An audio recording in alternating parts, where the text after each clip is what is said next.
right. How is your meat? How is your meat?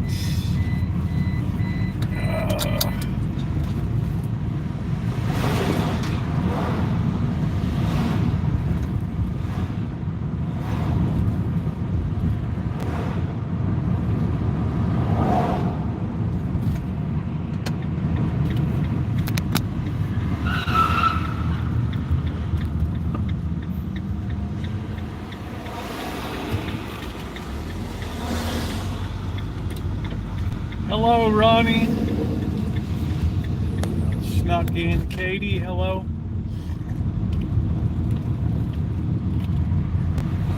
Welcome in.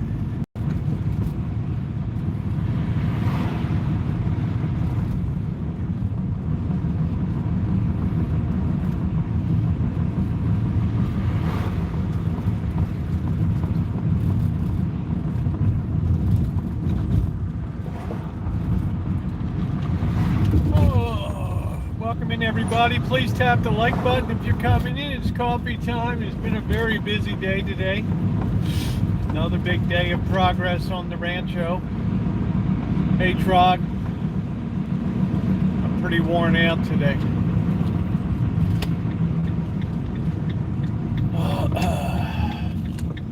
Yeah, please tap the like button. Good to see everybody. Hello, Kelly. How you doing?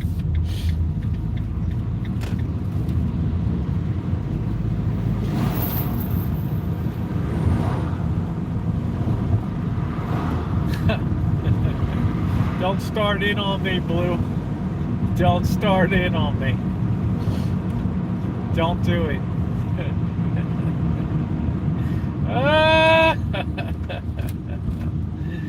Yeah. Hey, Alan. What a day. See that blue eye just starting to set in on me. Yeah. So proud of me. So proud.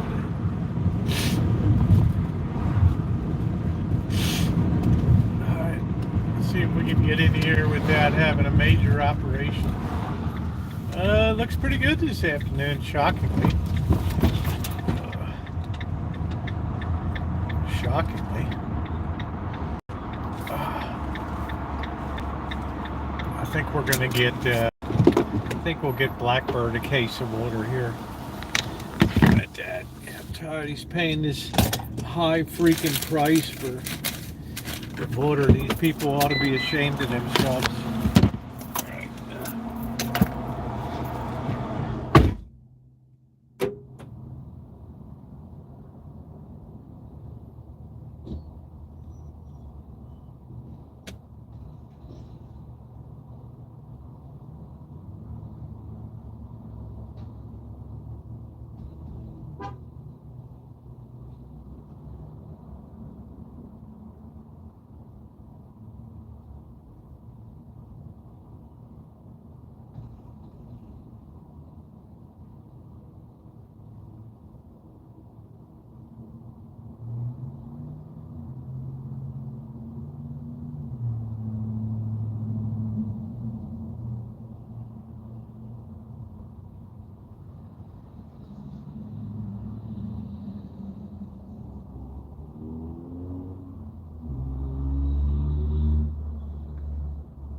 Some of these convenience stores are a criminal enterprise, I'll tell you.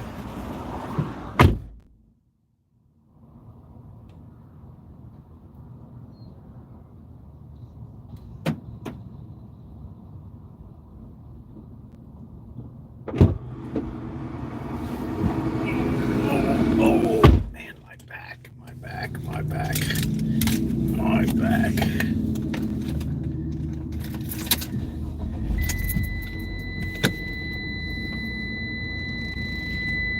No, it was more than that, Kelly. Yeah, we got the coffee. Oh, man. Hey, Alex, how are you? It's a nice night. I don't think it's going to be super freaky cold tonight. Like the other nights. Welcome aboard, everybody. Let's... I knew this sucker would try to cut it out of me tonight.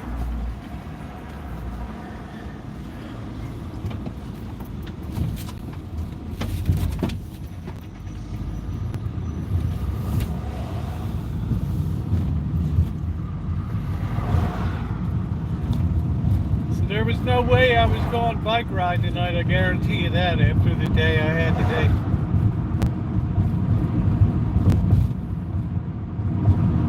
Check your connection, Trog. It's always you.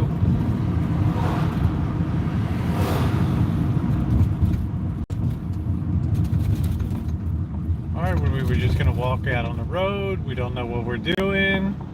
We're high. Alright, there we go.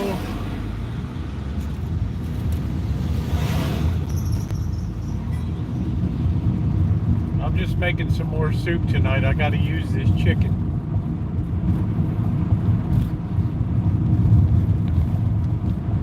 Hello, Shimei. I got to use up some of this chicken, so I've got the really nice onions. I might as well just soup it up. Once it starts to get warm, I won't be able to do it. Man, I don't know what I did to my back today. Just bending over too much with that, working on the water pump cutoff.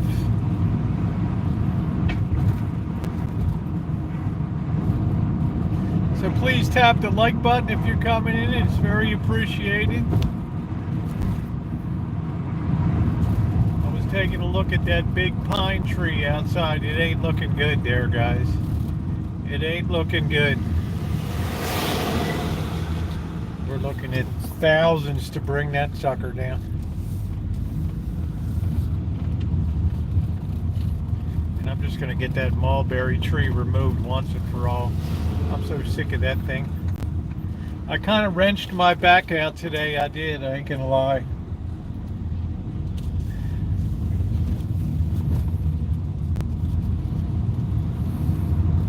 And I've had a lot of physical labor the last week. Hello, Blue Eye. She'll tell you she's very proud of me.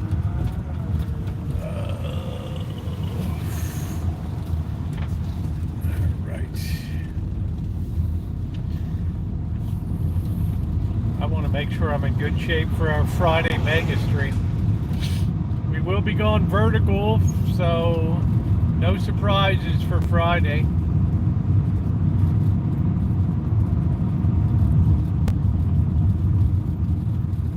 Well, I don't think that one, I don't know. It might be the variety of pine. If it is, it's an ugly ass pine tree.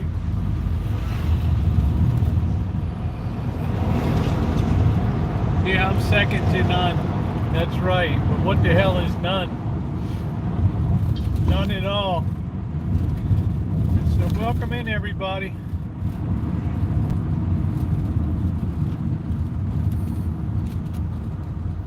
I don't know what this chick's carrying her whole life in her bag. I don't know. I guess it's sleeping under the gazebo tonight.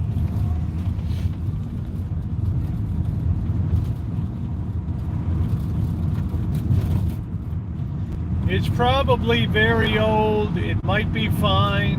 I don't know. You know, I'm not a judge. It's just always very scraggly pine tree. But there's some varieties that's like a coulter, Coulter. A coulter pine tree is like that. Not a lot of branches. Big pine cones. I mean, one of these pine cones will take you out. If we can do the physics calculation, force equals mass times 1/2 mv squared. We can figure that out. From 40 feet up, when that baby cuts loose, what the hitting force is, pounds per square inch. They call the coulter pines the widowmakers. All right, are we moving, or what are we doing? Oh, look at this nice Lance camper. Ooh, ah, ee, oh, ooh. Look at that. There you go, Shanae. See, honey, that's a lot better than some rinky-dink old thing. Look at how beautiful that Lance is. It's even got a slide on the back. It's probably got a slide on the side, too. Lance is good stuff. Easy to get in and out. Easy door. Let's see, do we got a slide? I don't know if we got the slide on that side or not. Can it keep me cool? It's been a week of tremendous. Well, we're into our second week here. We're just getting it up. I'm going to be switching over to more video-centric content here, guys, coming up, because I want to do projects, and I want to do things like metal detecting. I want to do some electronics and things like that. So just to give you a heads up on that. How you doing, Jordan? That's a truck camper right there, and it's a beauty. Lance is always super well made. Ooh, I hit that too hard, man. Home and land, many more improvements ahead. Yeah, man, I really whacked that the other day. Flip that around. Let's park and talk. That's what we're doing today. Anybody see silver today? $32 and something. I'm just giving you guys a heads up that it doesn't look like interest rates are going to be going down anytime soon. So if you're going to do something on a time payment, you'd probably be well advised to, you can always refinance lower. Meaning if you're going to buy a car, or you're going to do something like that, right? Because it looks like the last train out of Dodge is getting ready to take off here.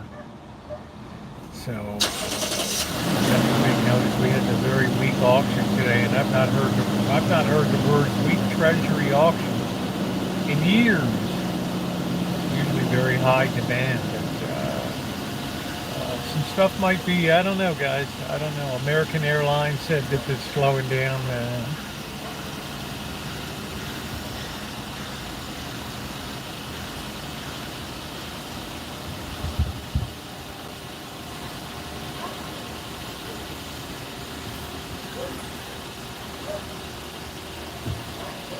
I know that car.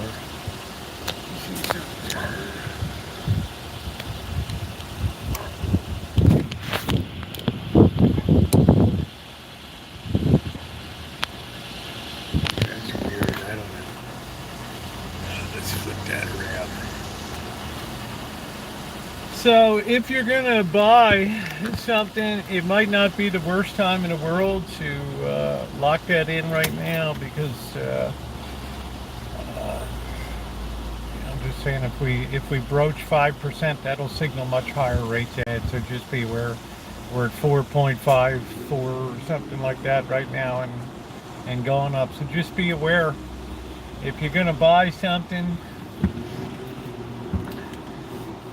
because you can always finance lower, but you'll never want to finance higher. That's for sure. So it's kind of a win-win going on. And then silver was roaring today, up $1.40 an ounce. So like I said, I suspect some of these big cats got something going on. I think there's people got something up their sleeve.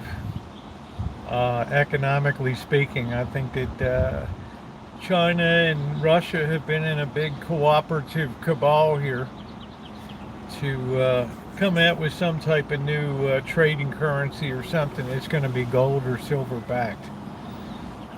So just be aware that, you got to understand what's going on. You can't sit there like a deer in caught in the headlights when they're in trouble. The government backs them. I didn't say you're in trouble, Ronnie. I just said airlines have been feasting, right? Feasting. And it was unusual after the close of trading to see American Airlines come out and issue a earnings warning that things are slowing down in commercial aviation. So you just have to you got to keep your head on a swivel here.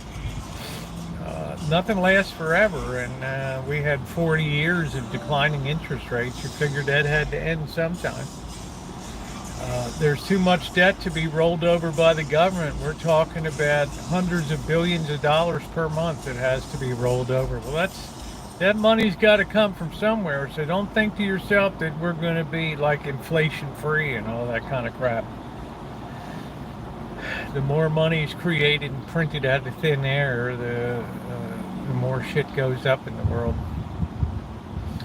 Plus, if you're a bank and you're borrowing at 5% from the Fed, 4.5 or 4.75%, you have very thin margins now because you can only lend. There's not as much demand. In the old days, you could borrow for basically nothing and lend it out at 4 or 5, 6%. So, how you doing? How you doing, Paula? Welcome in, Platinum, huh? I just say I've always said those bags of old quarters are good, quarters and dimes, right? If the stuff ever did hit the fan, you wouldn't want to hand somebody an ounce of platinum and then expect to get change back, right? Right. So sometimes you have to have smaller, what we call fungible amounts to work with. Nothing about your update. Oh, well, thank you very much, Trog. I have another one coming tomorrow, and it's going to be much more video centric for a while here, guys, just to give you a heads up. I'm not saying I won't get live if I'm making dinner or something like that, but I've got to claw back some of my time here for moving forward. I've got enough interesting stuff coming up that it should be good for content like tomorrow.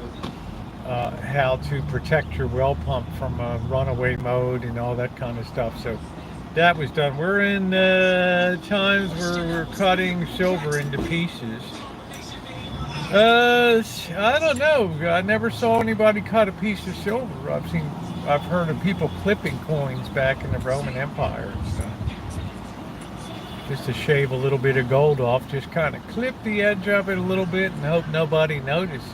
Right, but I haven't seen any modern clipping. I mean, if you have 4 old silver quarters before 1965, if you have $1 face value of $1 face value of 1965 or before, you take $1 times 0.732, which is what, 0.732. times an ounce of silver is $32, and what do you get? You get like what, 20-some dollars. The old West Rosie, you guys, it was so badass. This Terracos was amazing. Not as amazing as the Delta King down in Sacramento. That was even wilder. But I guess you're talking about that restaurant over in Concord that we went to the last time we were together. So if you have a dollar's worth of silver today, you have about $22, $23, or probably more than that, $24 or something like that.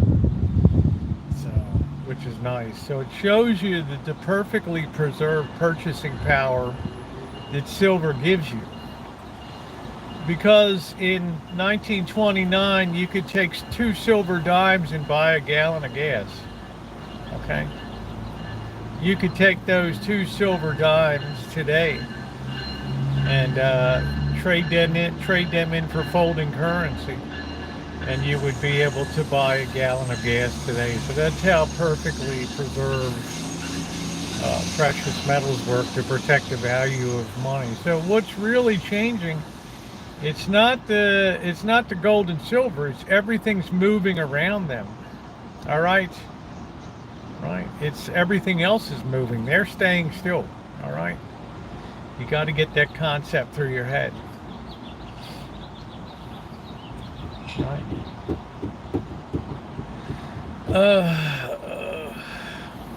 All right. Same thing when I get into arguments with people about evolution and creationism and stuff like that. People just can't get a concept through their head. I mean, we still got people that are flat earthers out there that think that the firmament is flat. I can't help you. I can tell you, 40 years ago, you would have been you would have been institutionalized. Technology back silver and gold now. I don't know what that means. Hey Lucifer, how you doing? I don't know what that means. Backs it. I mean, you give these people way too much power, way too much credit for doing things. It would take massive things on the part of government to significantly move the value. Once China started moving to an acquiring mode, I wouldn't be surprised if they came out and backed their yuan with gold or silver or something, right? Who knows what these guys got up their sleeves? Yeah, $2,357 in climate. I would imagine that $5,000 will be doable in the next 2 years or so. Hey Naomi. I would think $5,000. Wouldn't you agree? Everybody's entitled to their own, but don't be silly. That's the problem with the world today, Trog. We have too many people express opinions and not enough people that speak factually. This is why science itself is actually being corrupted today. Because people are modifying the results to fit the theories, and they're causing a lot of problem in the world. Just because of that, well, we should all be able to have an opinion, right? Just like what gender is and all. Yeah, it's all subjective now, right? Okay, yeah, if you say so. All right. So I say opinions are one thing, but facts are another, right? Facts speak, and it's a wild world. Yeah, what's going, Katie? I hope you're doing well, honey. Time to start rummaging that gold chest, mate. Yeah, Gordon Ramsay. You have no problem. You better swap out some of your quid for some real currency. Right? Thank you, Alan. That's what ails the world today. We have too many opinions and not enough facts. Right?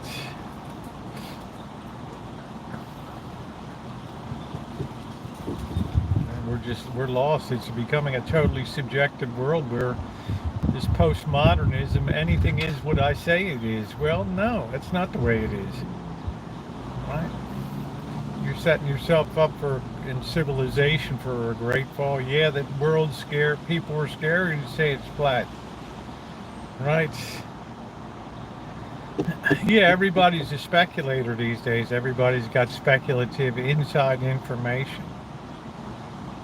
It's like the Big Bang, and then and all the inflation theory of the universe. And you tell somebody, well, if that's the case and everything came from a Big Bang, then why do 7 of our planets spin in one direction and 2 of them spin in another? I don't know. You can work on that a while, Trog, right? I never knew that. I thought all the planets spun in the same direction. No. Nobody even knows what gravity is. My mom hawked all of my gold and silver jewelry years ago.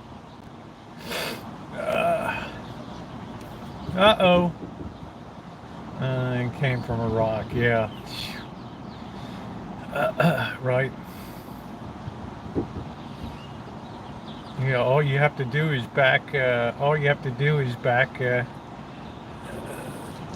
generation after generation until you get to two. That's it. What's so hard about that, right?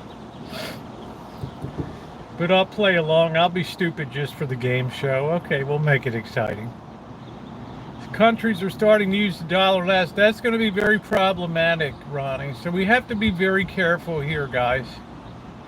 We have to be cautious. We have to be curious as to why precious metals have suddenly taken off like they've taken off. The reason is, well, more people are buying it than selling it. Well, who are those people? People that got something big up their sleeve, right? Right. People got something big up their sleeve. Well, what could that be? They're just getting tired of the hegemony of the United States when it comes to the United States dollar. And, you know, they've probably been meeting for years to plan an alternative trade currency. And if that happens, it's going to be very hard to fund the levels of debt that we have. Very hard.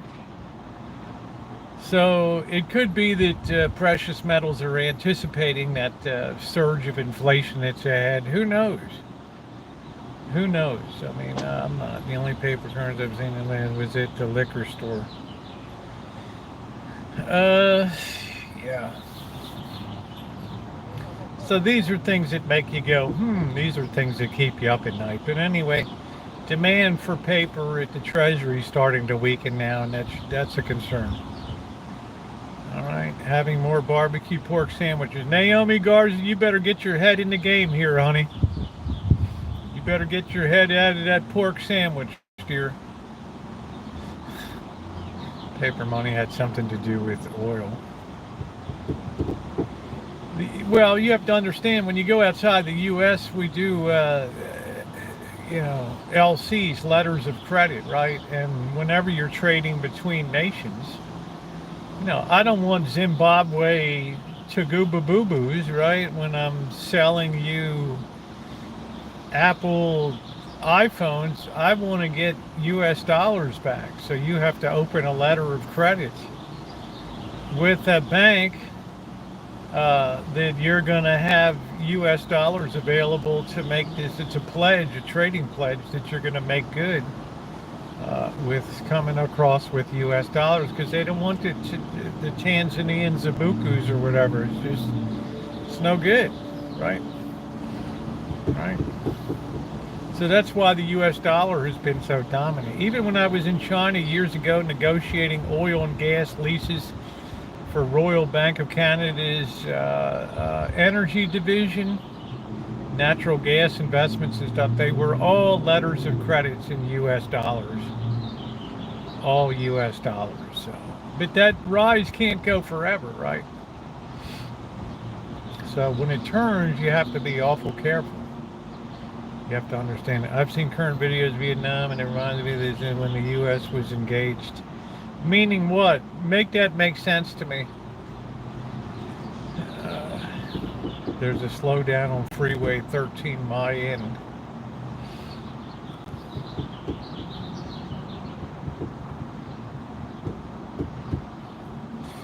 The way you hit an ostensibly wealthy country is in the pocketbook. So, nuclear weapons are passé now. Now it's economic weapons.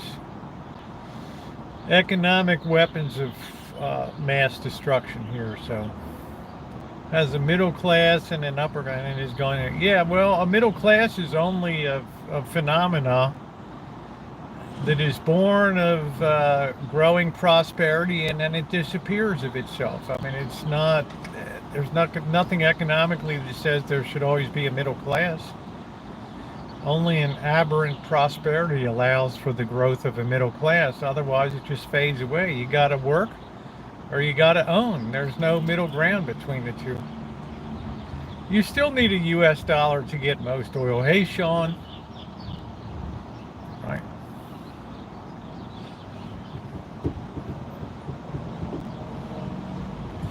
So this is why we have to kind of think a little bit, use our brains to try to imagine what's going on. That way it'll give us an idea how far does this thing have to run. Is it going to peter out tomorrow? Or the best kind of thing is when a move that when you don't know why it's doing something, that's the best time to get into something. Because when the news hits and everybody knows, there's not as much juice in it anymore. So, you know, inquiring minds like to know what's going on. I think Trog is still back on if there's planets that rotate in opposite directions in our solar system. How you doing, Doctor? 12 degrees cooler now. It is 81 degrees, but very comfortable here. Very comfortable. So Trog is off doing his homework there. Trying to figure out how that could be when we're all spun out of a central point. The world peace, what does that say? Have a piece of the pie? I don't know. How have you been, Doctor? Trog is sucking on that problem for a while there. Trying to make sense. Sanctions against Russia probably haven't helped the dollar. I think, look, if you're going to be smart, you know, what are you going to do? Launch nuclear weapons? No. I mean, what you want to do, the latest, you want to impoverish a nation, right? That's what you want to do. You want to take a first world country and you want to make it a third world country. Has it happened before? Of course it has. I mean, you know, look at the Roman Empire, the rise and fall of the Roman Empire, right? The Greek civilization. You can take a first world nation and turn it into a shithole. Hey, Trog, I'm not being mean, brother. You got to be able to exchange ideas without having to feel like you got to grab a tissue, okay? Oh, okay. Yeah, she won't be on cam. After swapping a window unit, had to cut out the old one for disposal. Okay. Yeah, it's happening now, and I'm saying, so if you want to if you want to cripple a country, you're not going to fire nuclear missiles because all of that, that's good, Magda. Good to see you, honey. How's the proletariat today? Is it okay? Not so much with tariffs and blockages, because then you get involved in tit for tat, right? You have, well, you're putting a huge tariff on our electric vehicles. Well, we're going to put a huge tariff on grain, and we're going to put a huge tariff on John Deere tractors and stuff and Caterpillars, right? Yeah, don't fill your window unit with it. That's exactly right. What you need is a very controlled one. It still stays very flexible.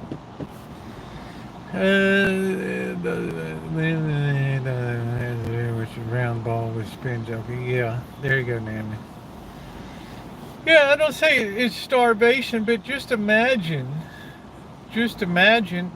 That's it, Magda. I like that. The proletariat are down and out as usual, but they will rise. Yes, they will. I mean, just imagine, just theoretically speaking, if you had to go into survival mode. Let's just say you were on some medications, right? Let's say that you're insulin dependent or something, and something happens. Because already we can see pharmaceuticals are kind of falling behind here on antibiotics and stuff because they want to do all this stuff like Ozempic and all this weight loss. They want to go where the money is and that kind of stuff. So less people are doing basic nuts and bolts science to fight disease and things like that. So it's a concern, right? It's a concern. But if you want to cripple a nation, these days you don't fire off nuclear weapons that put all this debris and crap in the air that comes over and pollutes everything and rains down radiation. You just want to economically cut the legs out of people. Thank you, Trog. It's very comfortable today. It's a very lightweight between season. So that is what I think that the plan is. I think the masterminded plan is a very well crafted and orchestrated subterfuge and deceitful and underhanded way to get to weaken the United States. So did you heal up from what?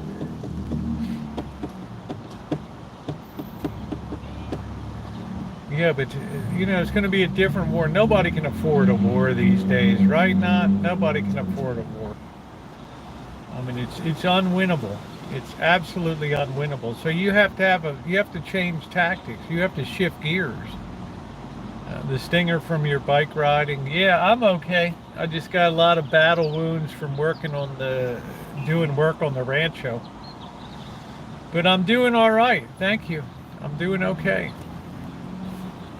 I'm doing all right. So that's the things I've been thinking about today while I've been working. Because with the amount of debt that we have to roll over, which is unprecedented in the history of the world, if we have any kind of slippage in that demand, then, people are going to get the idea, no, can't do flex on because stones and things cut into it on the soil. You need a very hard plastic. My plastic tubing is all bad. If there is debt, have the rich pay. Well, the rich can only cover off so much of that, Magda, right? And then that's the end of your civilization, because there won't be any money for capital investment, innovation, or right? It'll dry up. That money will just flee the United States. You like that word, erotic? When I do pipeline, I have created that. Yeah, it's just that there's lots of little stones and they tend to cut into it. It could have been spent in the U.S. economy. Let's see. One of Trump's megadons just bought one of his cousins of Trump's legal for that money.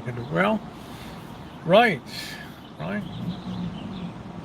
I guess we could do a lot of things, right? But the scale of the problem is such that absurdities aren't going to address the issue anymore, right? By absurdities, I mean small little drops in an ocean. It's not going to make a big bit of difference, because as interest rates go up, you're rolling that debt over to ever higher levels, so you're taking a bigger chunk of your current income to pay just the debt service. So after a while, it just eats you.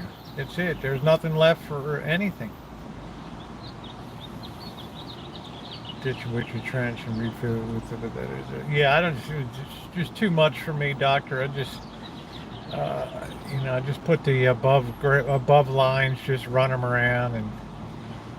But I do like the Schedule 40 PVC. Works very well. It's kind of the gold standard for lawn irrigation and systems and all that. So I thought that would be an interesting thing to talk about today, and because it really caught my eye lately. And it's a kind of move in precious metals that doesn't look like it's just going to be a short-term phenomena. It looks like it has a lot of power behind it. It looks like something's going. So the worst thing is you wake up one day and you read a headline, and then oh man, now what, right? Now what am I going to do? It's better to throw out a lot of crazy ideas, and then you have a better idea. Then nothing surprises you when it comes down the pike. But I think Russia and China are hatching a master plan to turn the United States, not that we haven't done it ourselves, but into a third world nation. Where basic needs start. You can't even get your basic needs met anymore, and as a result, you just have calamitous riots, and cities become unlivable, and people flee what can flee, and it's just the way it is. I mean, it's it's kind of an ugly scenario, but it's not, to me, it's not a question of if, it's a question of when.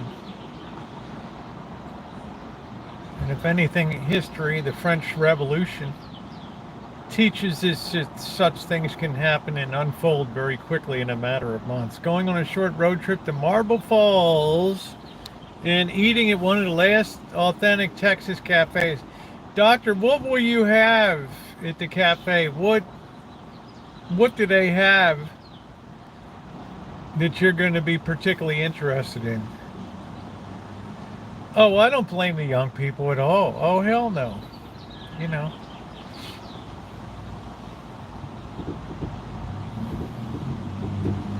No, I don't blame the young people, but you know, I won't be around to see it, but they'll be the ones digging out in the rubble. So, yeah, I'm interested in seeing what that might be. It is a valid scenario, right? As long as socialism prevails. Well, no socialism ever, no revolution ever turned into something good. You know, it's like the problem of Marxism and socialism is they have no concept of human nature. They expect man to be able to rise above his own selfish nature and be selfless, and therefore anytime you have a revolution, some group of people, maybe one, maybe several, they're always going to be the top dogs, and they're never going to be willing to share power with anybody. And they're just like Joseph Stalin, they're going to keep it all for themselves. They're going to institute a reign of terror, and that will be the way they stay in office until the people judge that death is a better option than living under tyranny. And then, like Ceausescu, they end up being 86th in the courtyard. 10 different pies, but I mean, is it a barbecue place? China has a growing economy only because they adopted capitalism. But now that they're panicking because things are slowing down and they have zillions of empty apartment buildings and loans aren't being paid, they're happy because they still have one foot in communism, so they can tell everybody, see, we told you so. We tried the experiment and it failed. Now we're going to go back, get your Mao suits out. Right, get your Mao suits out, and let's get the red flags out, and let's get to marching.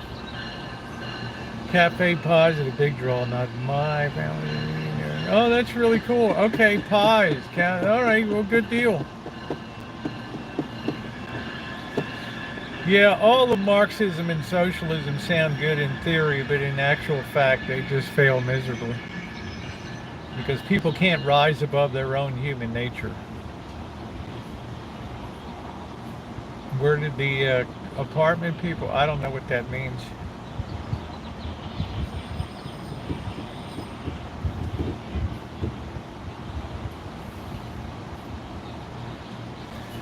But if there's a revolution, we'll be on the streets covering it, so we'll be there as long as we still have signal. Oh, the empty apartments are empty. They don't know what the hell to do with it. They're all made of tofu anyway. They call them tofu apartment houses. Do you know why they call them that? Hey, desert.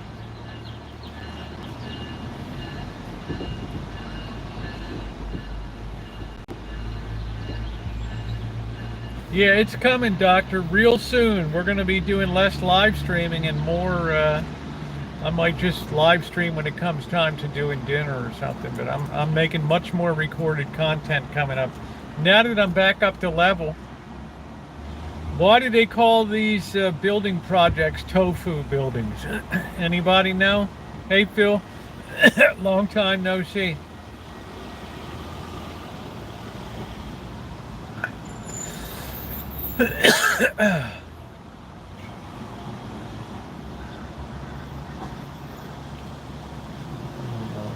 How much learn, never underestimate the human spirit of America. Trog, I've never heard you be so optimistic before, brother. Keep hitting on that. Keep hitting on that pipe. Vertical stream's the way to get views, but only if you're at a certain level of. Otherwise, it's a waste of your effort.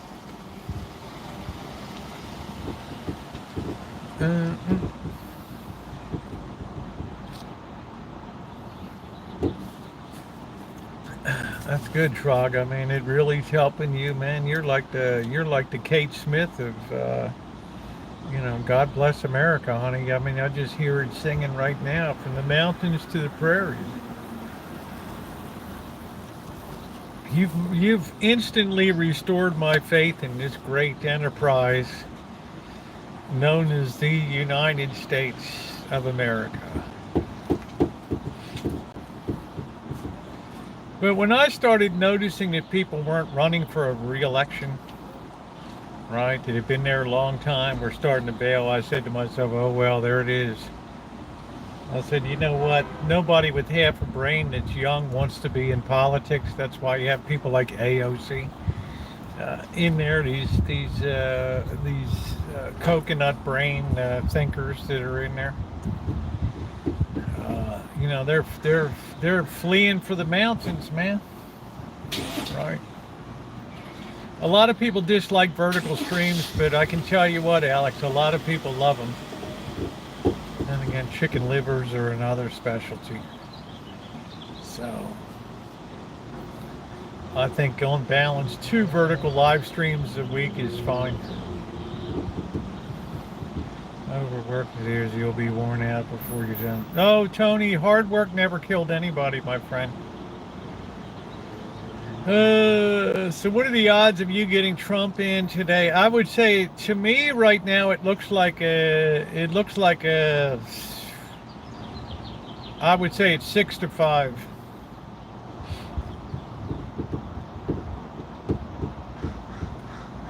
I would say the odds are 6-5 that we get Trump in. Especially if things start to come unhinged here and people start losing their jobs because of AI. They'll blame who's ever in the White House. And, you know, the president always gets the blame and the credit for whatever's going on.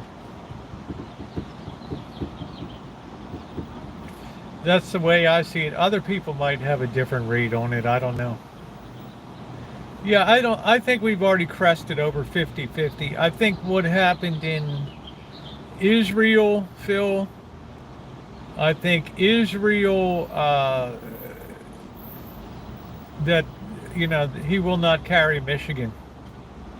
All right. And if you don't carry Michigan, you're not going to become president of the United States. And that's just the way it is. I mean, he lost a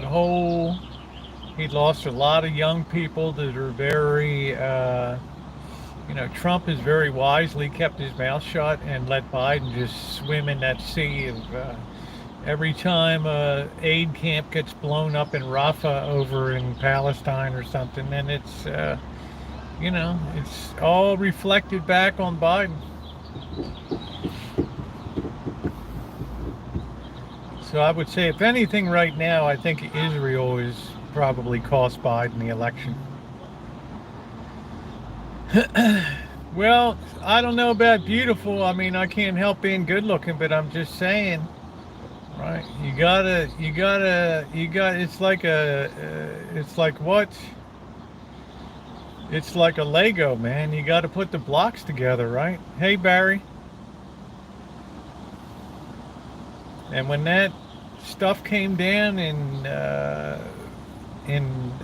Palestine, I said, that's it, man. I said, that's it. I said, the man of The Apprentice will be coming back again. Now, what do I expect if he gets elected? I expect an absolute and unmitigated disaster. And he will just be hapless and hopeless to deal with that. But he will have achieved his dream of being president. Yeah, the border too. Well, you know, I don't know.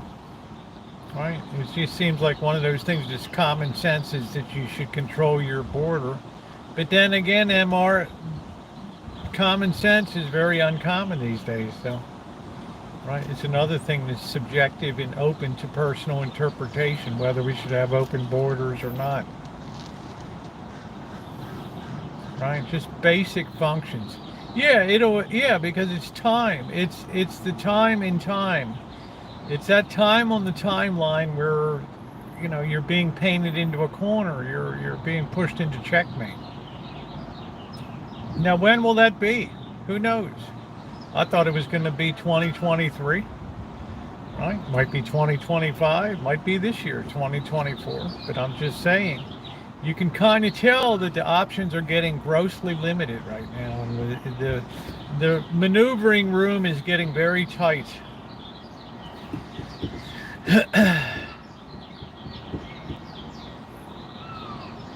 Yeah, true common sense has become exceedingly rare. Exceedingly rare. I'm not a Trumper. I'm an independent. I'm a person that votes independent, and I've told everybody, you don't know how I'm going to vote come November. Yes, I took physics.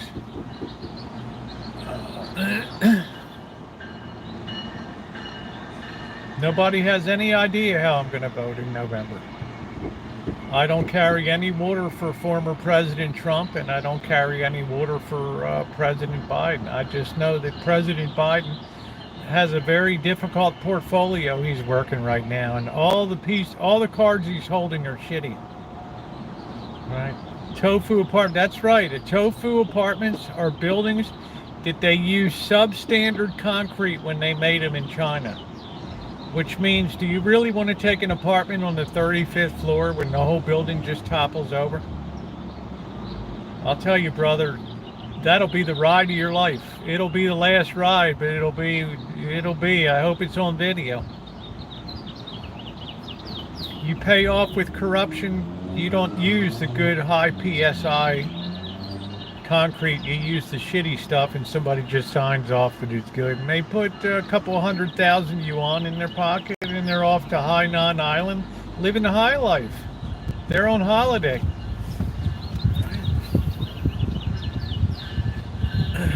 So don't be fooled. Shit's real bad over there, really bad.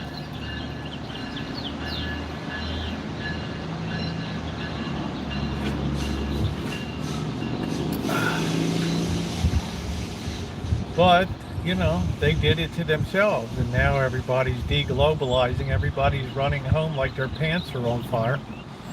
And everybody thinks they're going to build factories here and stuff. No, I mean, it's just, you know, there's too many other places in the world, right? Plus, we don't have the intelligence base here anymore.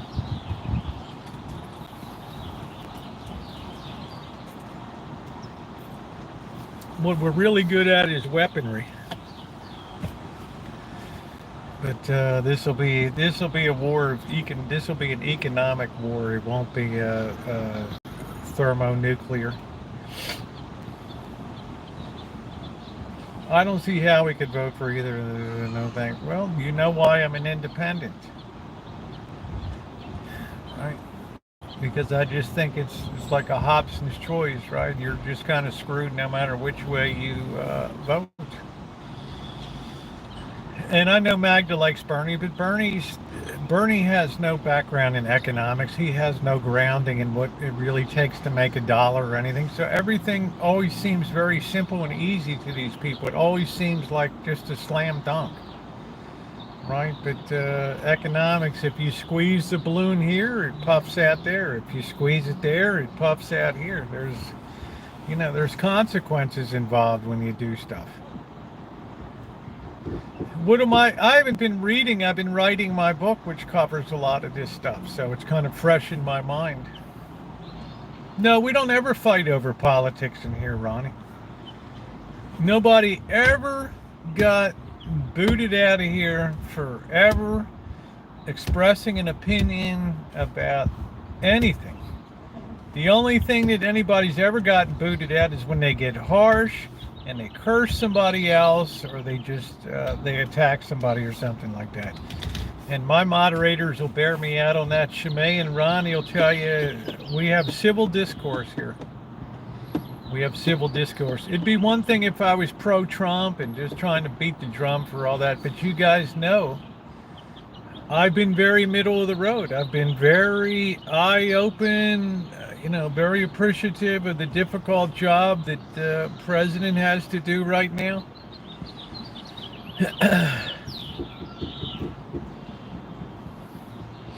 Right, so that's why we can have an open dialogue here, because we set the parameters for that. Hey, Teresa, how are you, honey? But anyway, they call them tofu apartments over there.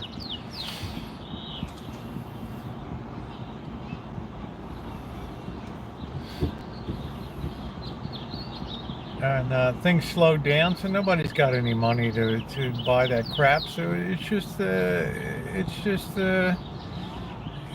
just your basic Chinese equivalent of Section 8 housing coming up. That's all. What is Shimei on? What is she saying? We just had a building in our young. Oh wow! Bank at the bottom. Hundreds of people in the building. But some people. Oh no! So sorry to hear that. Oh wow, Teresa, that's terrible.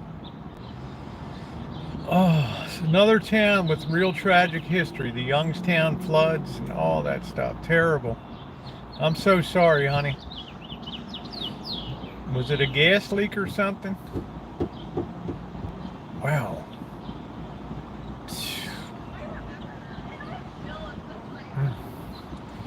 Here I'm thinking about moving to Steubenville or getting an investment property there.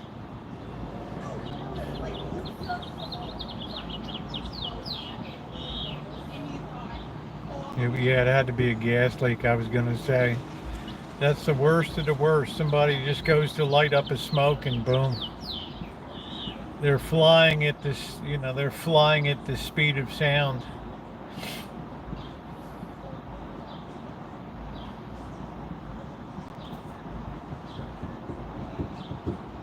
We already get depressed there. Well, I'm just so sorry, Teresa. Youngstown seems like a really cool place. You know how I feel about Ohio. I absolutely adore Ohio with shifting foundations and seismic. Teresa, what do you think about Steubenville, honey? It's right on the river there with right across from West Virginia or whatever.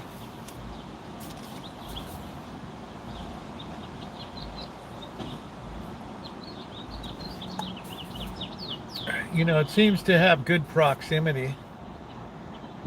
Oh, it's coming back. I just did some training there. That's cool. I'm a boat by mail.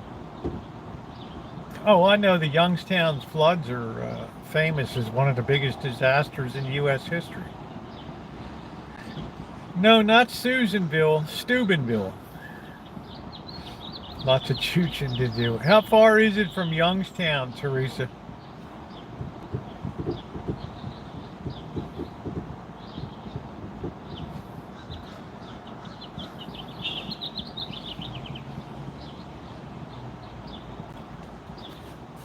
About 45 minutes. Yeah, everything's very convenient in Ohio,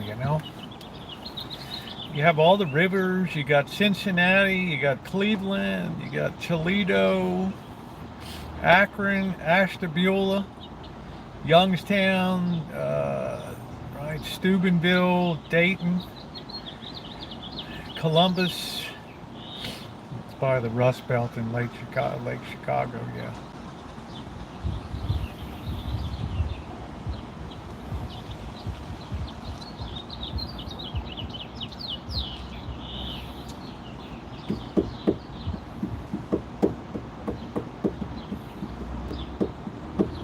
Yeah, we looked at some property online.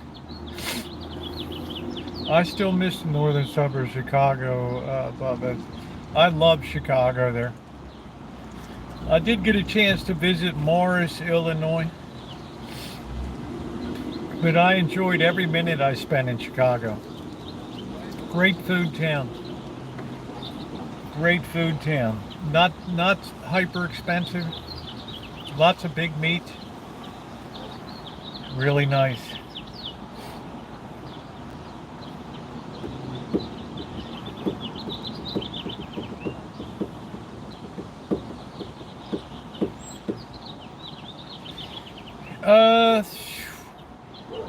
Here's the way I see it, Doctor. The best pizza I ever had in my life was in Bert's Place in Morton Grove, Illinois.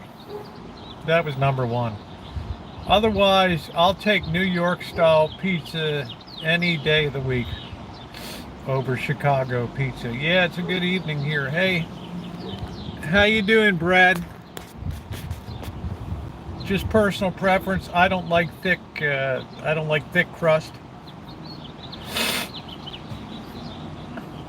I like thin crust. I like the Brooklyn.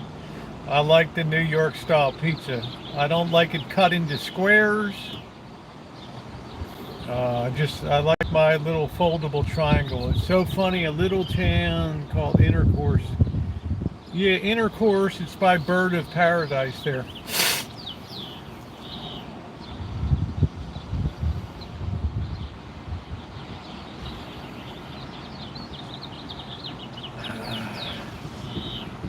Yeah, New York pizza I think is the best. No, I've been to New York tons of times, and I don't think that you can beat the.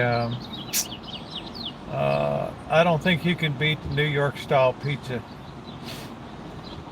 And before all the enviro-nuts got a hold of it, there were a lot of coal-fired pizza places in Brooklyn and other places, wood-fired, absolutely delicious. There's something in the water in New York City that makes it good.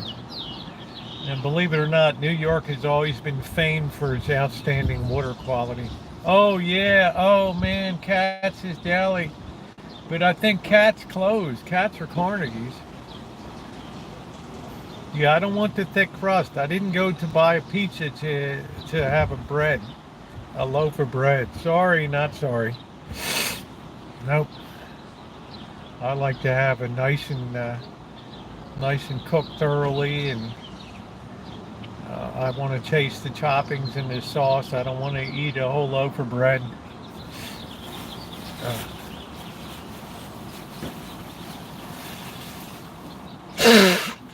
No, they're watching Selling Sunset on Netflix, Naomi. Do you think we should all chill out, take a deep breath, and come to that we all love each other? Well, there's nobody I dislike. I'm telling you, honey, watching Sunset. You'll be hooked on that. All right, Selling Sunset. The lifestyles of the self-absorbed real estate agents in Sunset Boulevard in LA and down in Orange County. Oakland is already too big a town. It's only Oakdale. Are people moving to Oakdale? I don't know.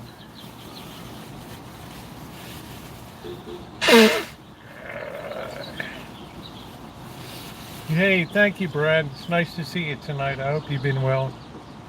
The love of the Lord. There you go. There you go.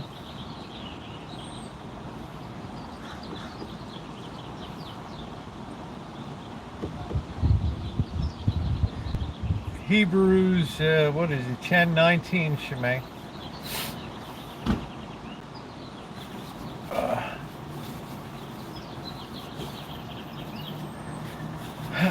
To each is appointed that he shall die, and then on to judgment.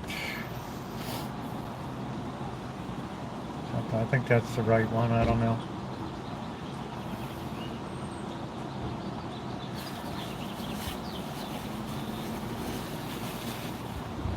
At least the allergies are starting to go down. What's up, Carrie Class? How you doing, man?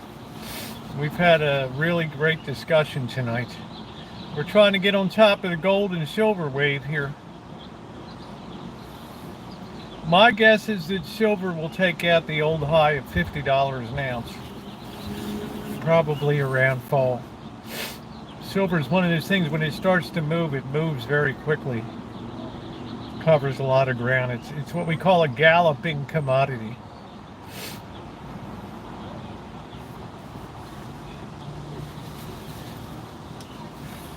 I'm a dollar cost. I don't follow markets.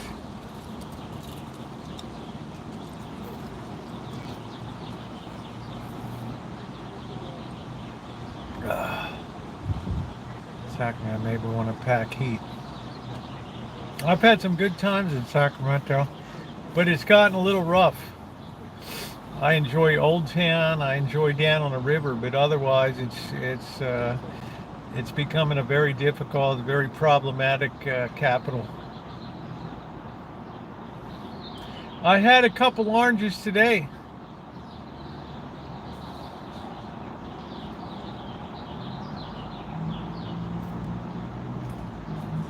I had a couple nice Valencia oranges today. Good for the vitamin C. Yeah, I know, 1 block.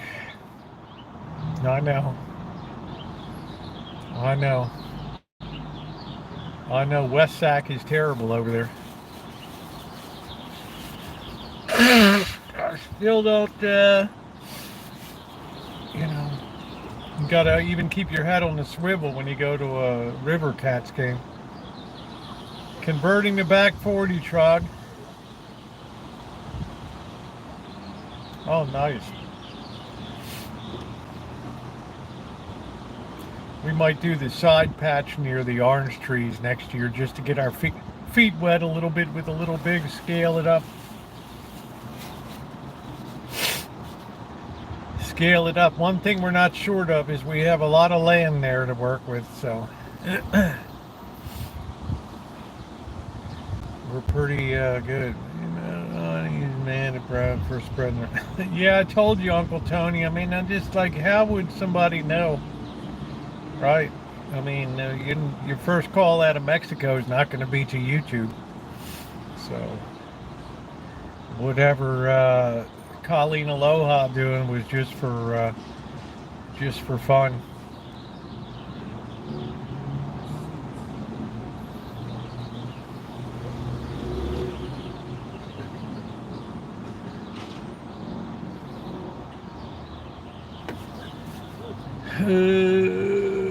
Is homesteading an inflation buster?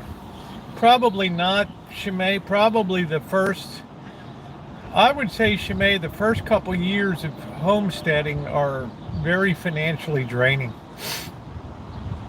Reason being, the learning curve for homesteading is so steep, right? It's so difficult.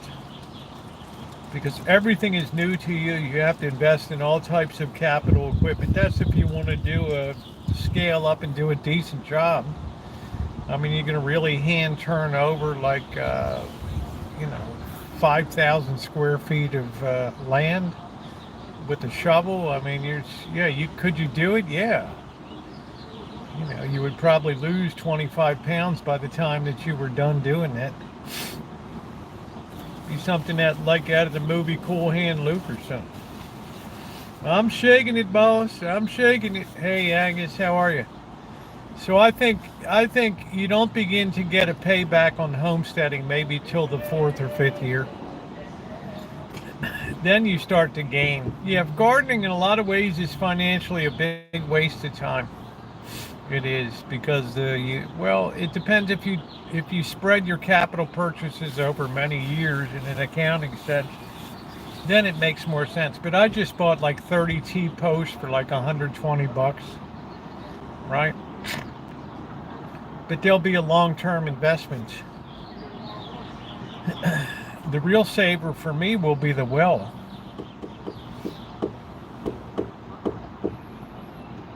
But that's just my opinion. Your mileage might vary. Other people might have an opinion. And if you insist on going out and buying starts instead of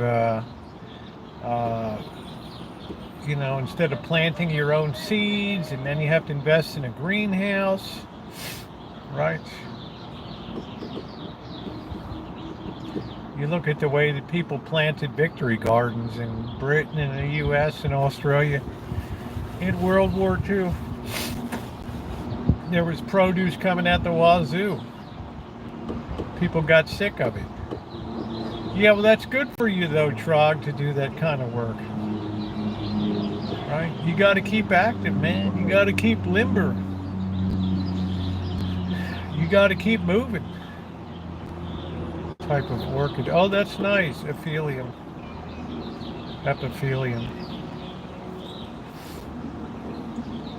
Produce and fresh eggs. I would plant 3 rows of Silver Queen corn, 1 long row of tomatoes, 1 row of carrots. I'm talking about a row. I'm talking about 100 feet long, and 1 row of onions.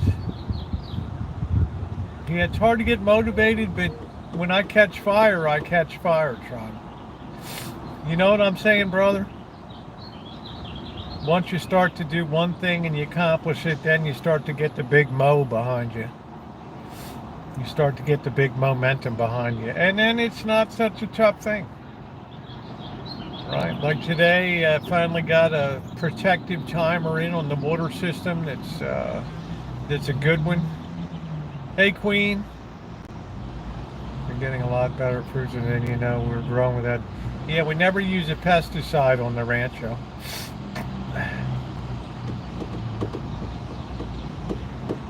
Started sore throat. Uh-oh. My family planted separate and then canned vegetables. Mother Earth is our salvation. Yeah, that's another thing. When you invest in cans and things, and you know, canning goods and glass jars, it's a big investment, right? You have to put a lot of capital in to be a homesteader. Let's say you want to freeze vegetables or something. You still need to pay electricity for running that freezer and everything, right?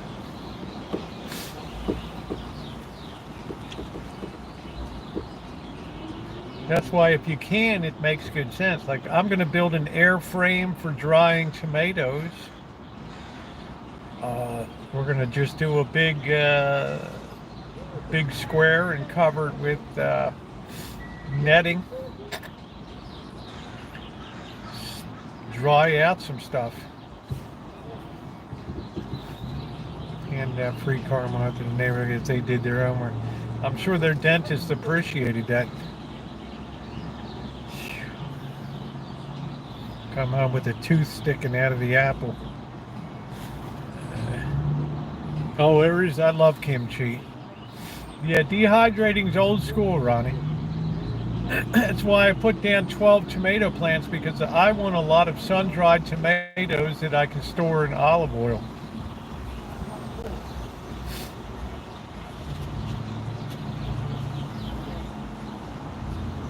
You know, I don't want to invest in a freezer chest, and then all of a sudden, man, you start to lose it. Yeah, I use a lot of olive oil too.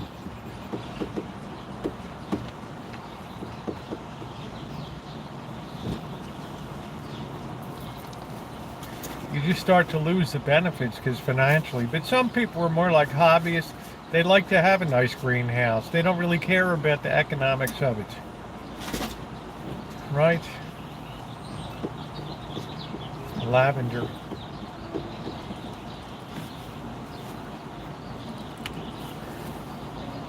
You know, they're just doing it for a hobby. Just for health, to get outside, which is a good thing.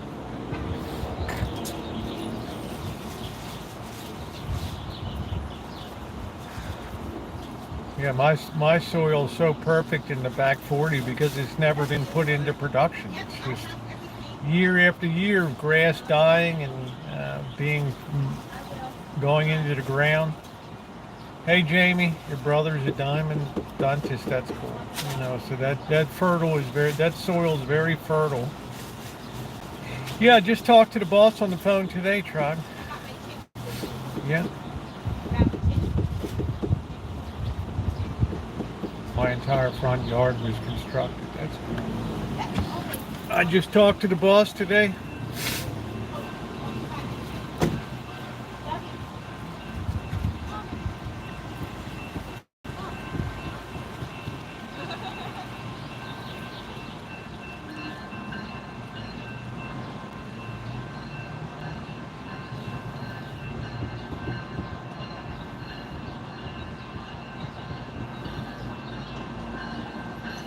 But that's what I say. Can't believe it's in the 70s. Yeah, it's 82 here, which is pretty nice.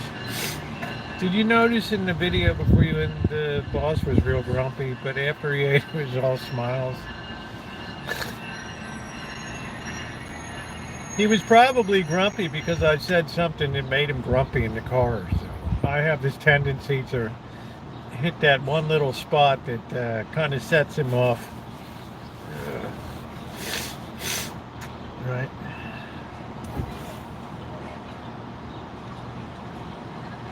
I just got that hillbilly gout. That's it. That thing screams Baltimore.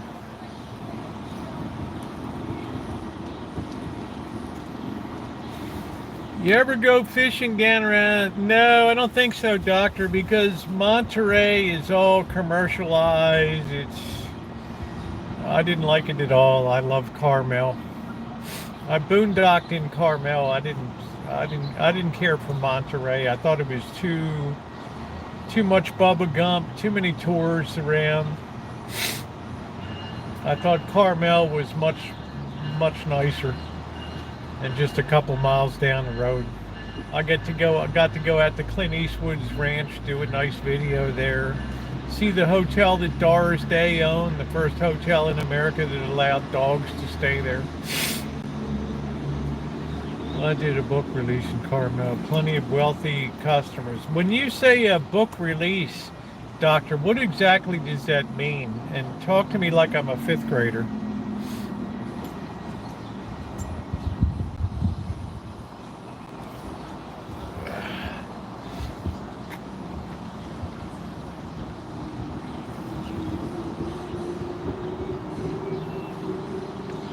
Oh, you wrote a book and were published. Who is your agent? I'm looking for a literary agent.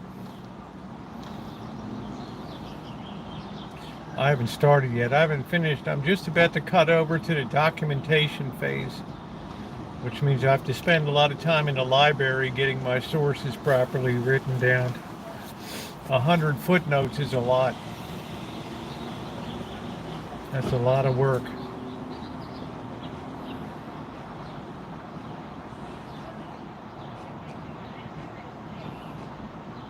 Didn't have one. The publisher picked me up directly. A weird event. I don't know. Most publishers don't deal with unknown, with unsolicited material. Carmel is beautiful. There's no street names in Carmel. There's no house numbers on the. Did you see Darsdan addressing the press as he was wasting? No, I didn't see that, McClure.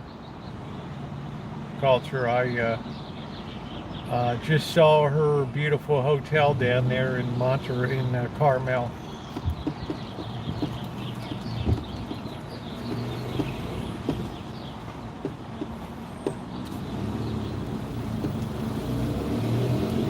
They didn't let it get all goofed up with McDonald's and Wendy's and Burger King. Those fast food places have just about killed this nation.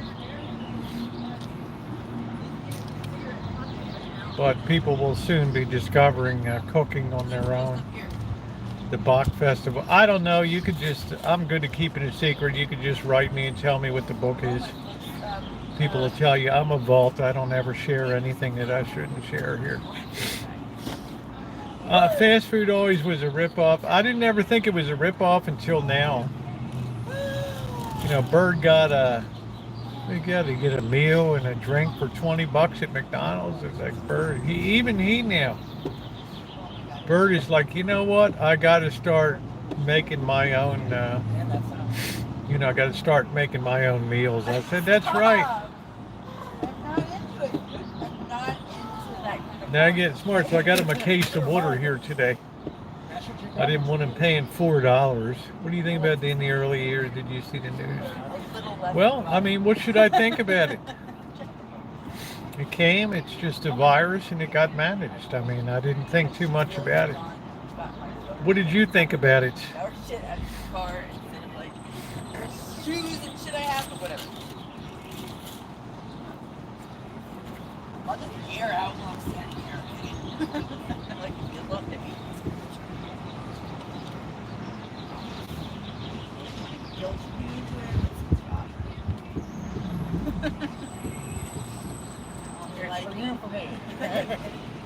Unlike dark beverage.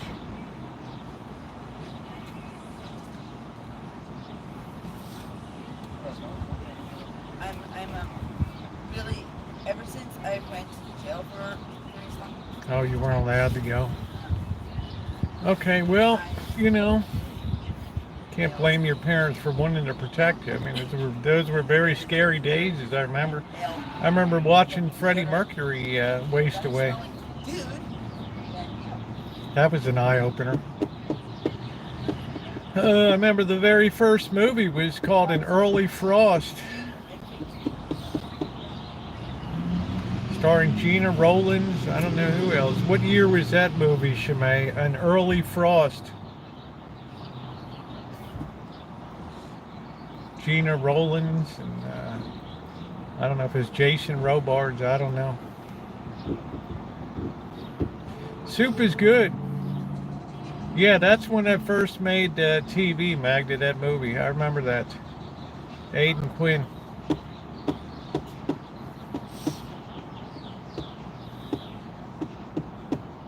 Yeah, tell the hens to move on. When I saw Freddie Mercury, that's the first time it really hit home. I said to myself, holy smokes, what happened to this dude? Right?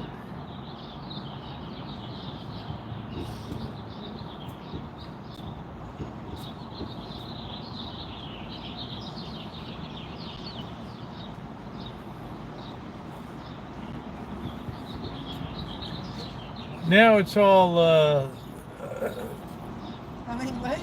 it's all managed by antivirals and stuff.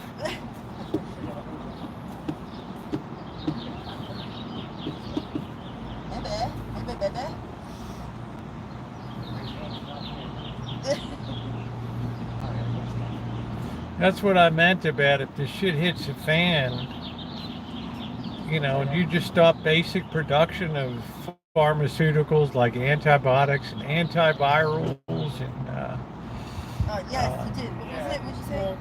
Insulins and stuff, how rapidly the world would depopulate. And then one was always not there. Oh yeah, we made up somebody. Kitty from died of it. Freaking out about Yeah, it. it's a shame. Oh my That was God. Missy Jen's favorite show, Gunsmoke. Hey, Eddie. Awesome. And then we got her every time.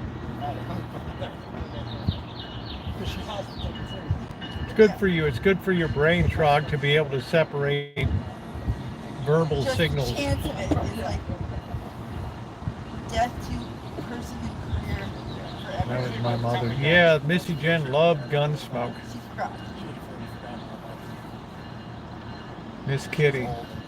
She loved Festus. She was. She was like 1 million years old. It's good for you. It helps. It's anti-aging to listen to different streams of sounds. Yeah, Festus was great. Nice.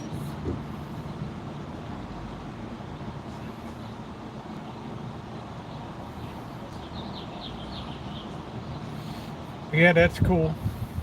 I don't have Facebook, but I was chatting it up with her yesterday.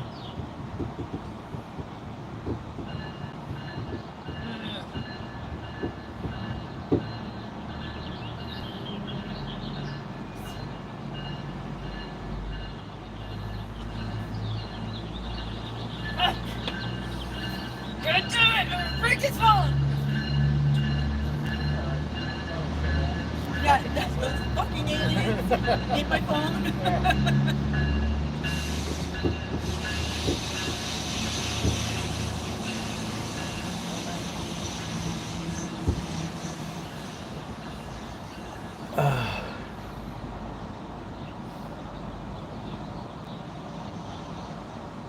Oh, it's the shank of the afternoon. Nice. What a beautiful day today. Mario, hush ups, keep it down, voices. Voices in my head.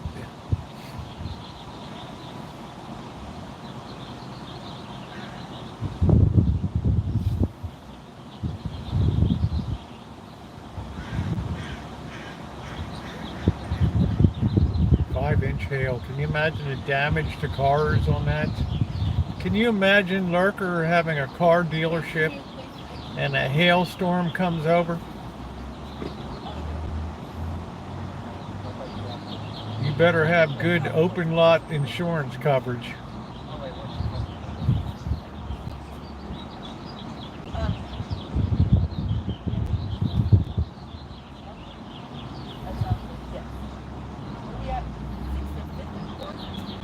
If I were those people, I'd travel with a wire mesh and in springtime mounted over the top of the car. Right bumper, a couple supports, front and rear bumpers, and just have a net on top.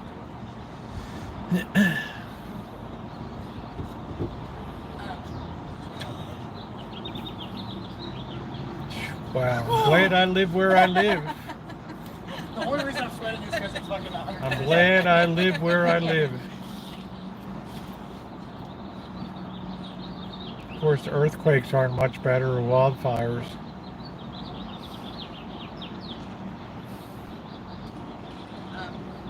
We don't ever have to worry about twisters or hurricanes.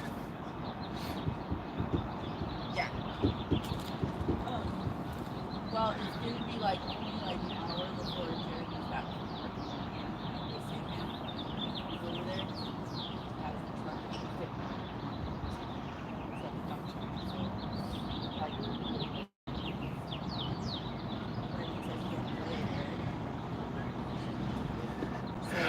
No, this one doesn't seem to have the same problem that the other one had. I'm not at that one right now, by the way. I'm at the downtown train station. But to be honest, up where I live is more of a homeless hangout than down where that 7-Eleven is down there. Because they do all the can return there. Right, so you always have tons of people hanging out there.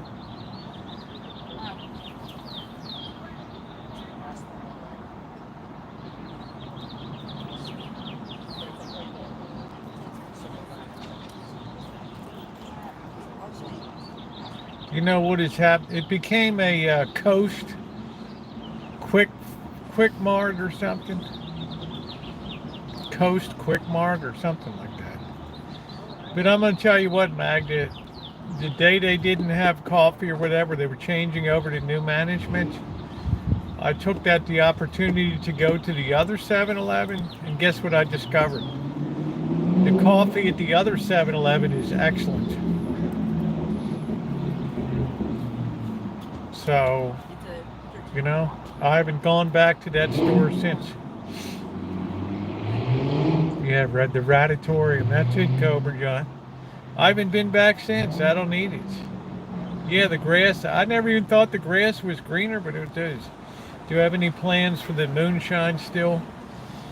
I guess someday I'll do a memory run, you know, for old time's sakes. Someday when Bird is gone or whatever, and I get the Shine Shack back, I'll do a video and do a moonshine run.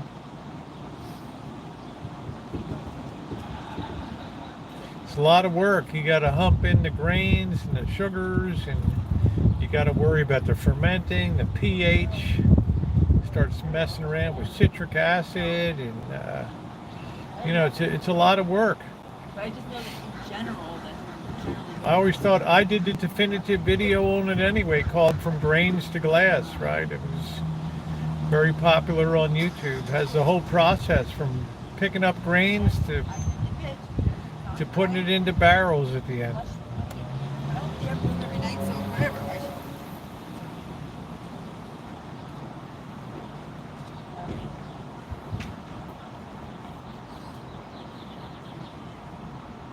Hey Randy.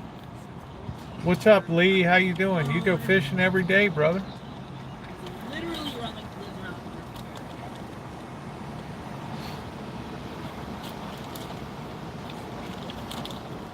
What's that?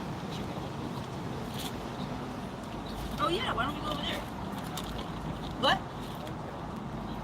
Oh. Hers is? Or yours is? Mine's not. Yeah. Yeah, I only like saltwater. I only like deep water fish. I don't keep up with Do you ever have dreams about running the still? I don't, Mario, because I did it for so many years. You know, probably over a ton of sugar, half a ton of grains. I mean, I just, you know, it was like when I was done panel chats on YouTube, I was just done. All right, we're heading over for the preach and feed.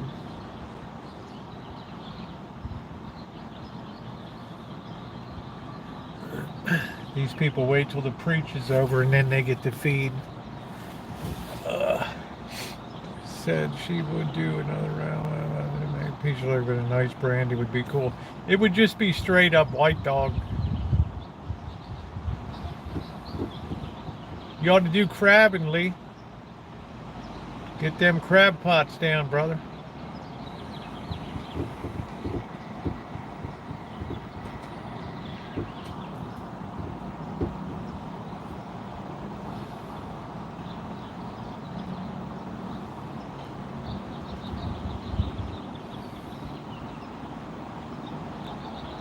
No, Kelly, I cut over to Bush Light. Yeah, limoncello would be all right. All you're really making is basically vodka when you're doing white dog. Is vodka anyway. Not vodka is just defined as 90% pure.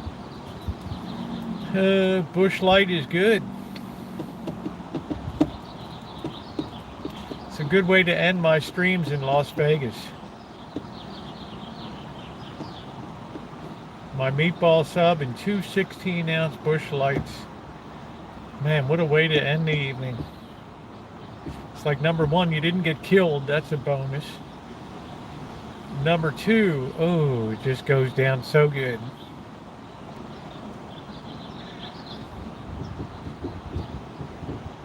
Ronnie will tell you it's probably going to be pretty bad in June, July down there.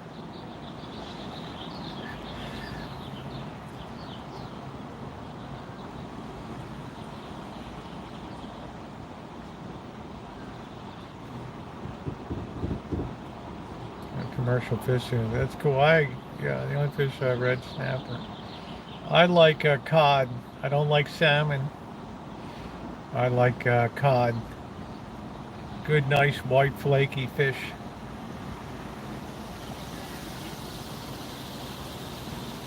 You can see all my videos of deep sea fishing on the two channels worth.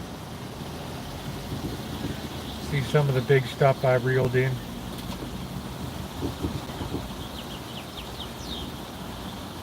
Nice big 2-foot lingcod. Big thing, probably 14 pounds, 15 pounds. I always caught my limit of cod.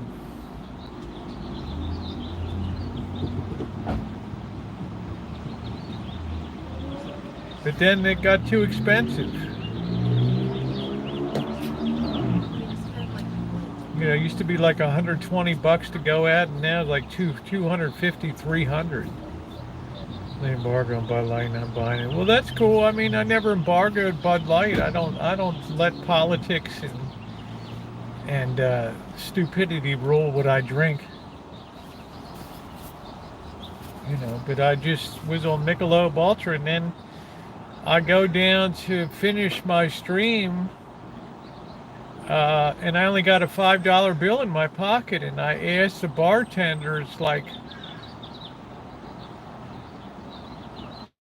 you know, embarrassingly in a low voice, do you have any beer I can buy for $5? And the guy's laughing. You can buy a Bush Light and you get 50 cents change, and here comes this 16-ounce. I tasted it and I thought to myself, you know what? I've been cheated for the last 5 years.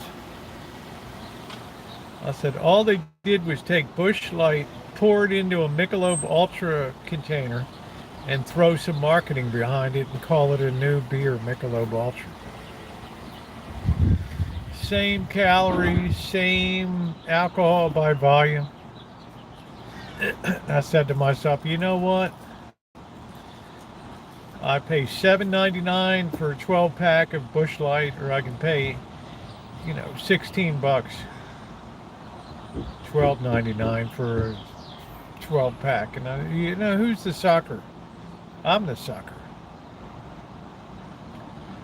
And from then on, unless there was a really wicked sale on Busch Light, I was all about, I mean on Michelob Ultra. And to be honest with you, I actually prefer the taste of Busch Light now to Michelob Ultra. So, go figure. Right? I poured untold dollars into that corporation. I do like a Guinness Dark. I do like a dark beer, but it's, you know, once a month or something. I find that dark beers are very filling.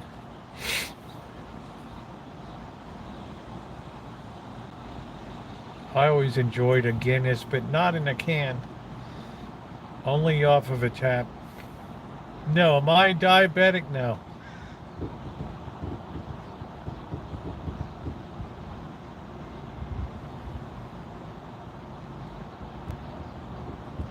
You never drank a beer before. How about that?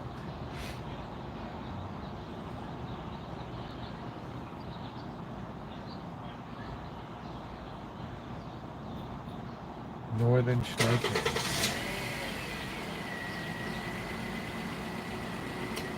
I drink every night, but usually just one or two. Except on Friday nights, I like to kick it a little bit. I don't see anything wrong with drinking beer. Yeah, thank you. Good to see you, Jeff.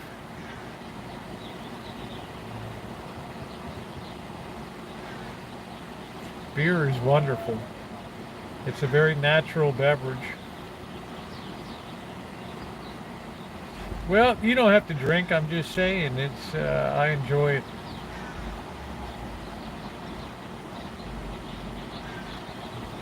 Oh, cognac is wonderful. You know, I like to have my attitude adjustment hour.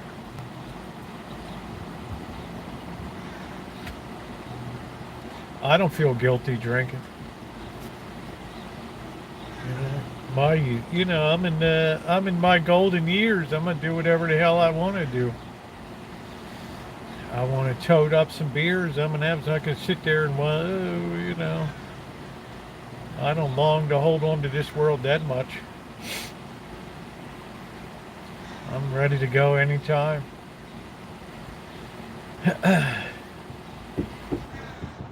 You reach a certain age and you're like, yeah, okay, tell that to the next person. Troggle say sex.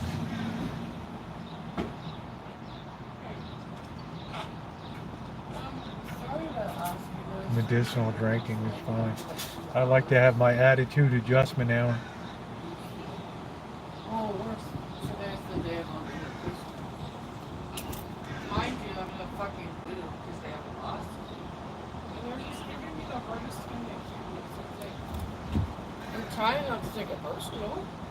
I never had cognac till Bird gave me some. I thought, oh well. So, And now I just absolutely love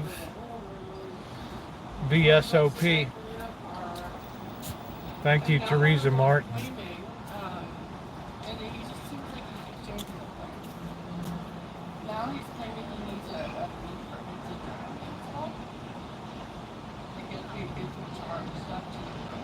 Who are you talking to, Mario?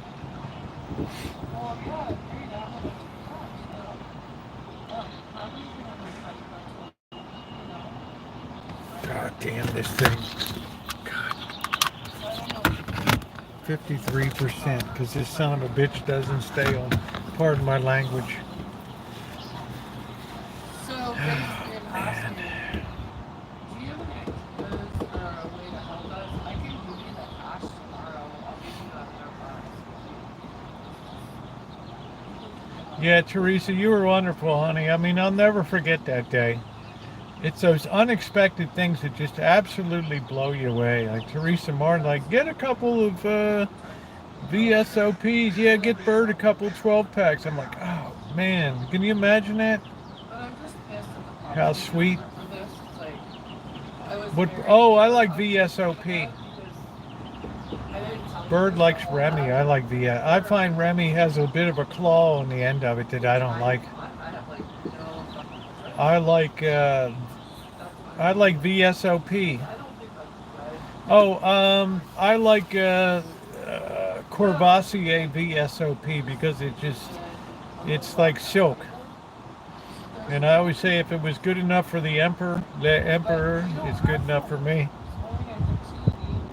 Wonderful. Oh, I was over picking up stuff at this kind of discount liquor place, and Teresa hit like a huge super chat in. He's like, get yourself a cognac and then get yourself a second one, and then pick up some beer for Bird. I was like, wow. Talk about a guardian angel. She did so much for the fundraiser of the church. The Martins were just for the church. Just unbelievable. You think to yourself, wow, there's still people out there that are that loving and so giving. It's amazing.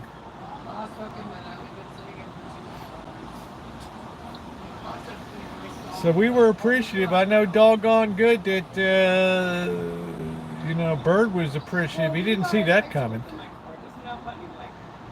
So that's a good place to go if you just need to get a couple bottles or something, because you don't want to spend a lot of money on it, because we ain't got. Told Bird today, look brother, we're not born in purple, and you go out there and you buying all these. Yeah, that's the Napoleon cognac. Yeah, Courvoisier. My liver's fine, Randy. I'm 66 years old, brother. How long do you think I want to live? Right. Right. It's not like you're gonna be able to cheat the system at the end. Be one of these dummies that Randy's not a troll. Randy's been with me forever. One of these dummies that's trying to slow the aging process and just pouring millions of dollars into, come on, dude. Is the world that good? Not in moderation, it doesn't, Randy. Egg dish using cognac. We're not made for this world, ladies and gentlemen.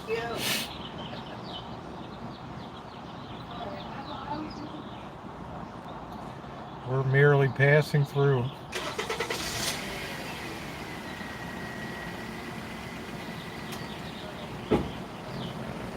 He doesn't shop at Oliver's now because he could take his bike in until he saw $12 for a thing of mayonnaise, and he understands now. So he's been doing a lot more of making his own meals. Yeah, Randy. I've known Randy forever. Randy's always been a good. We've had some differences about stuff, but Randy's always been very positive. He's always been a good guy to have in chat. Always says hi to everybody. Oh, he was trolling about. No, I just think he believes. Maybe he's old school Methodist or something. I don't know. I mean, how do I know? Oh, okay, Magda. Lips that touch wine shall not touch mine. The Ladies' Temperance Union.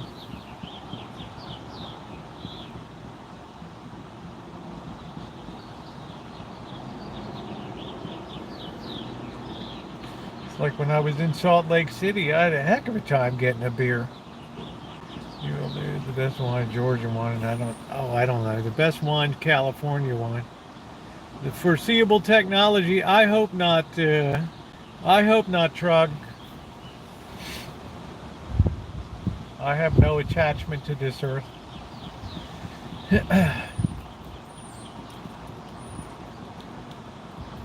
Oh, come on, Magda. California sweeps competitions. Who ever heard of Georgian wines at international competitions? Come on, honey.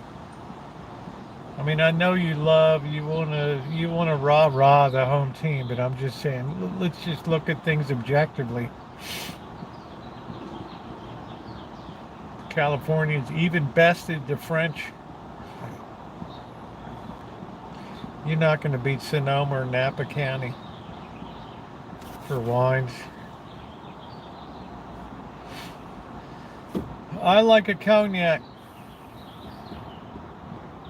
We do have a Georgian restaurant, but it had a lot of controversy out in Sebastopol. But they do have Georgian wines and things. California wines are world class across many categories. Pinot Noirs, Rieslings, Chardonnays. Well, I can't say clay barrels would add anything to it. But I don't know, Magda. I'm not a wine drinker, honey, so if you enjoy it, it's good.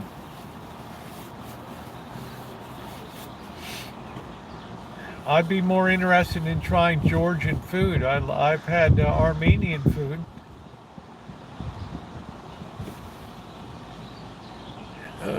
Good night, doctor.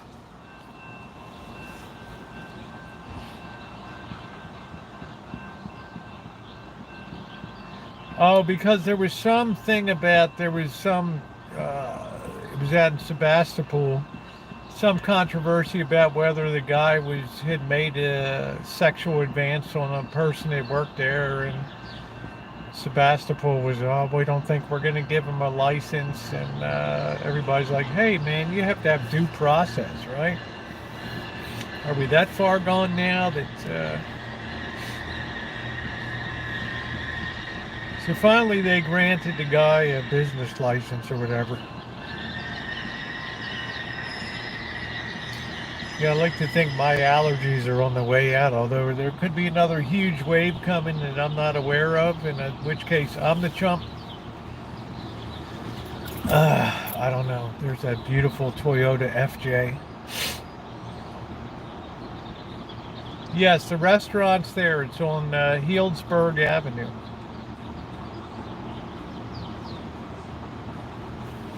It sure is. Just put Georgian restaurant, Sebastopol.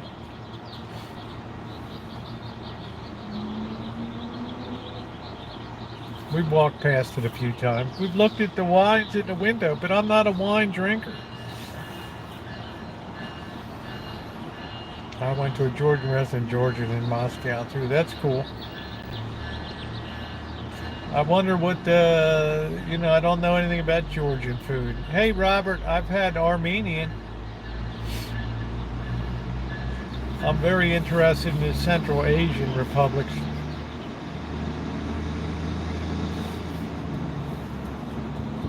What they do.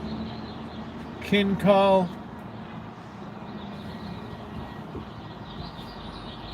What is Kinkal made of?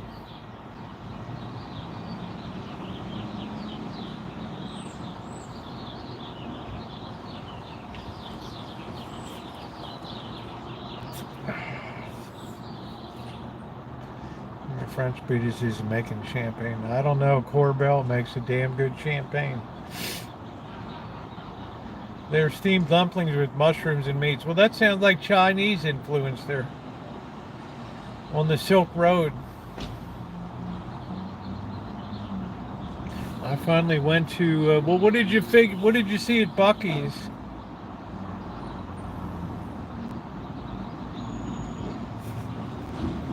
Robert Mack's going to report in on the Coke Zero or whatever. Yeah, the allergies are tailing off, but it could be another huge wave coming. I don't know. I'm hoping not.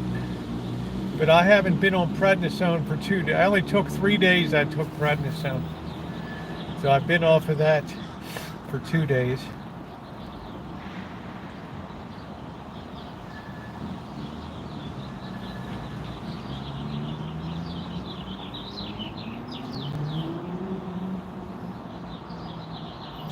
Can't recall the controversy.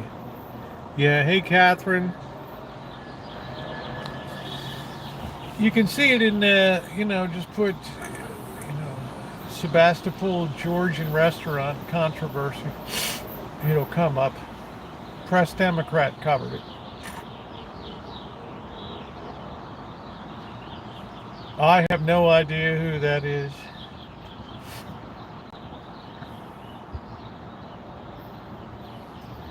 Yeah, thumbs up are appreciated. Yay! Yeah, the father had mentioned today. I was talking to him on the phone. Thank you, Catherine. Thank you, sweetie. That was very kind of you. Thank you. Unfortunately, Shemai's, what she sent got busted up. I was too embarrassed to say, oh, it's, third time's the charm. All right, Randy. Freaking Amazon is so bad down there.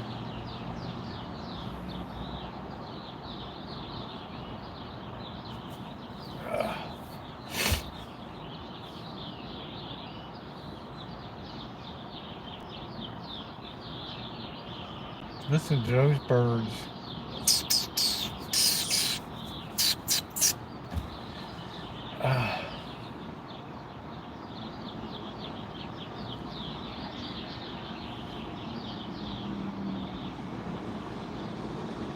Well, Robert Mack, are you going to do a video about Buc-ee's? I mean, is it all that it's cracked up to be, or is it like, right? I mean, is it all that? That's all I hear. Oh, Buc-ee's, Buc-ee's, Buc-ee's.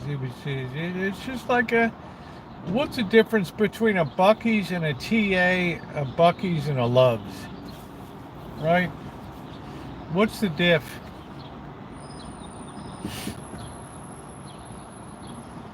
I think Love's are outstanding for truck stops, and they're super well run. The people are friendly. The people are, they're happy.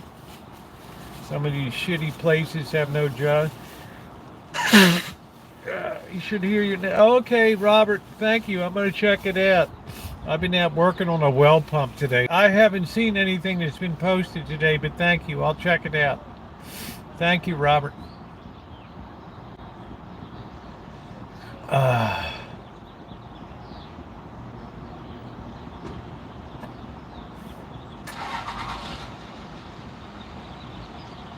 That's great news.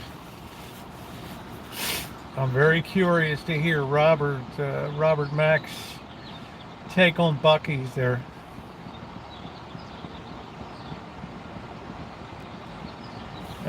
Can't sit down and eat inside. That kind of sucks. I don't know, Mario. I don't know anything about him. Working at Buc-ee's were very polite, liked my life. Oh, that's cool. All right. Well, I look forward to that. I mean, I'm sure you're familiar with Love's truck stops and TA. Right? Love's to me is kind of the gold standard. I can go in there at 5:30 in the morning and everybody's very pleasant and nice. Right? You go into the Chevron or something, they look like they want to off you. You don't have any coffee. I was hoping nobody would come in yet. Oh, pardon me, right? Ooh, we're in our feelers today. Okay. Right, all right. Whatever. So many places now have grind your own coffee right there. You just push the button. Ooh, grinds the beans.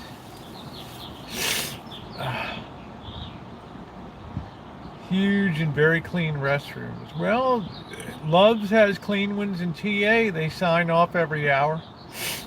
Ro, you go to these Jordan and review it for us when you get some spare money. You know what, Magda? For you, I'll do that, honey. Did you see the one I was talking about? For you, I will go eat there and do a review.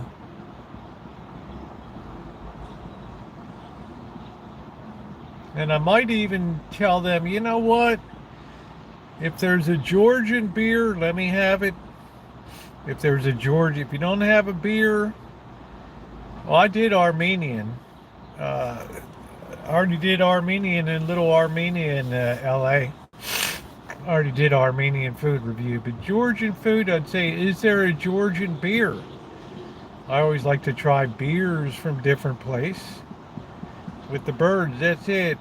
And if they don't have a Georgian beer, I'll say, well, give me a glass of the most famous wine in Georgia. And they'll say, would you like Atlanta or Savannah?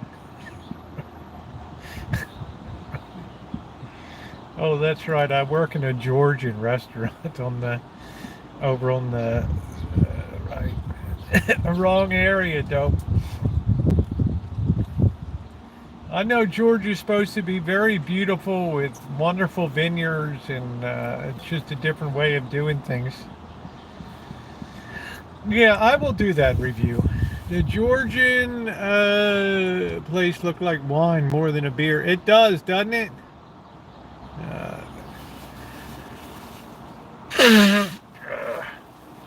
well, you get over in that area and you start to get the Muslims and right. You start to get into that Central Asian republics, and it's like Armenia is the only outpost of Christendom over there. But there's a lot of Russian Orthodox in Georgia and all that. That's where your boy Stalin, your hero, came out of there. Moving Georgia. You can live without a visa for a year. Wow, how about that?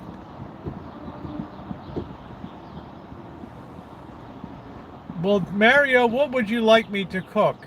Give me a challenge of something to cook in the way of German grub.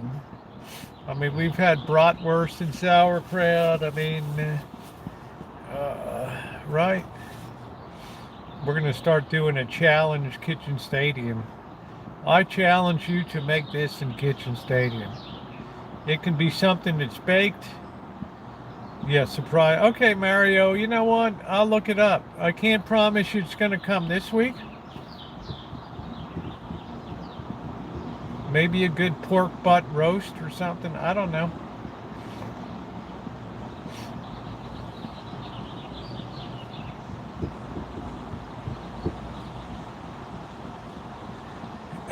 I just think Mongolian beef is just stir fry on a...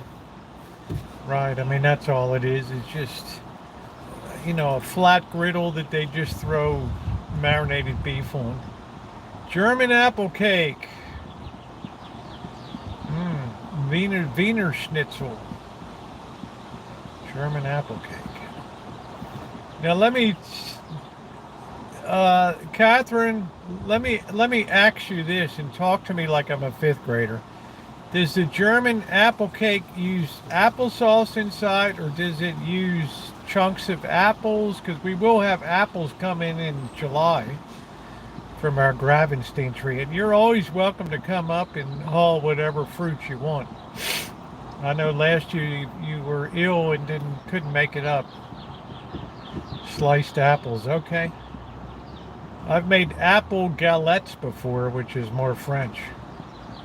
Strudel's exceptionally difficult to make because you have to roll that dough out so thin. There's an art to it.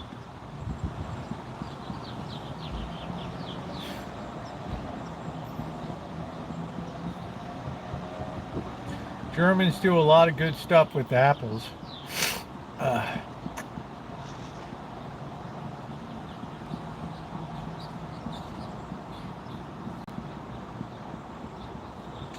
I do, just in case you're wondering, I do have the video tomorrow of the work on the well protection timer.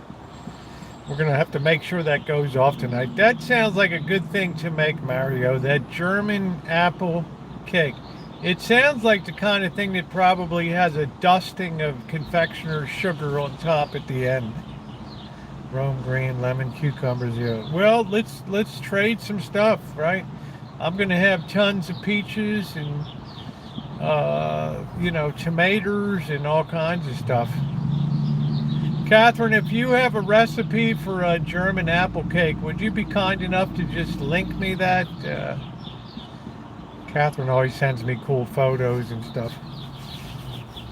I will get you my mother. Okay, please do. That's got to be pretty doggone good. Cream puffs. Lemon cucumbers are good. Recognize more strudel hair Detweiler. No, I don't recognize that. Is that from Casablanca or something? Okay. It's hard for us to do because we don't really eat a lot of sweets, but that'll be fun. I could probably half size the recipe or something. So we're going to test out and make sure that the water system. Oh, from the sound of music, the sound of mucus. Okay. The sound of mucus. The hills are alive with the sound of mucus. Ooh. It's not a real sweet dessert. That's good. Some desserts are so sweet they're just appalling. Some desserts are so rich they're appalling. But they're not meant to have same size servings, right? Yeah, you're expensive, Gordon Ramsay. You're all about high end, brother. Out there in Cornwall. Gathering whelks on the shore. Oh, bloody hell, whelks are wonderful. Pineapple cream pie. I need to make a pineapple upside down cake. I've made 3. One turned out, the others got a little goofed up that they were delicious. Yeah, Lee, I'm going to pass on the Iron City beer. I'd prefer a National beer or a Youngling beer. There's nothing wrong with National Bohemian. If you want a good Bohemian style beer.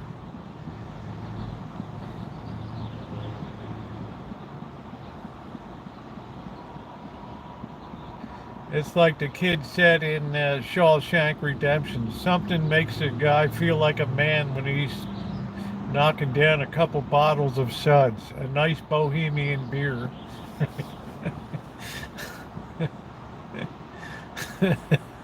Was to fit in, bloody hell, right? Gordon Ramsay, you ought to be ashamed of your restaurant rescue. Just German chocolate cake with apple. I don't think it has any chocolate in it at all, Naomi. I think it's apples, apples, apples, and apples.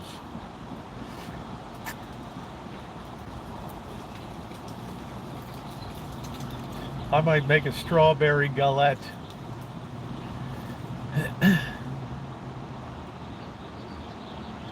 Now that we got the barbecue grill all rebuilt. We did a lot of work. And goulash, pretty cheap. Man, I've never been really into Hungarian stuff. I'd rather have like a, I don't like paprika too much. Yeah, Larry's opens. Oh, German chocolate cake. That icing is yuck. You know, Magda, I'm kind of with you on that. Hey, Vicky, I'm not real partial to the icing on a German chocolate cake.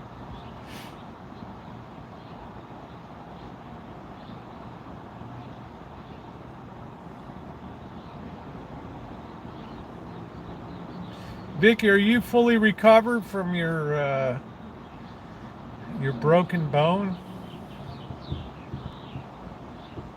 Longer, get rid of me, show. We want to see you be a pensioner, Gordon. Join the fine crew of pensioners in the UK. Oh, bloody hell, I'm a pensioner. I love you. Kraut and weenies.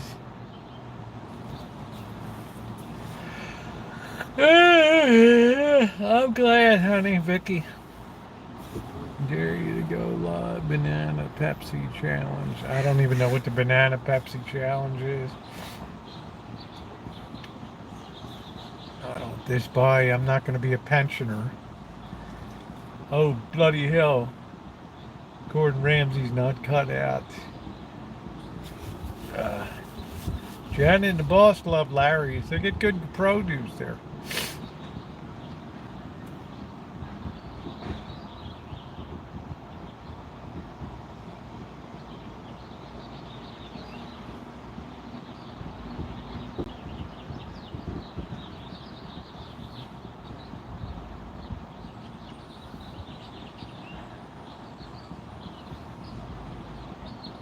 I'm not a bloody pensioner.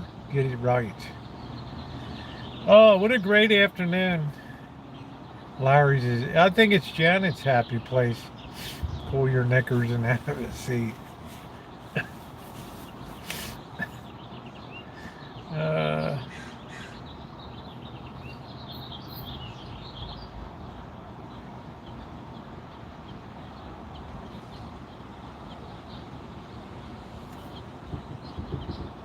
I think we insulted Gordon Ramsay one time too many. I think he just blew out of here. I don't know. One banana followed by a cup of Pepsi. I don't even like bananas that much, Jamie, to tell you the truth. What is it? Potassium? Come and put a cool towel or poor Ramsey takes a beating in this chat, I'm just telling you. But you had to know that, Ramsey, when you started coming in. It wasn't going to go easy on you, brother. Right? It was going to be all kinds of trouble in here.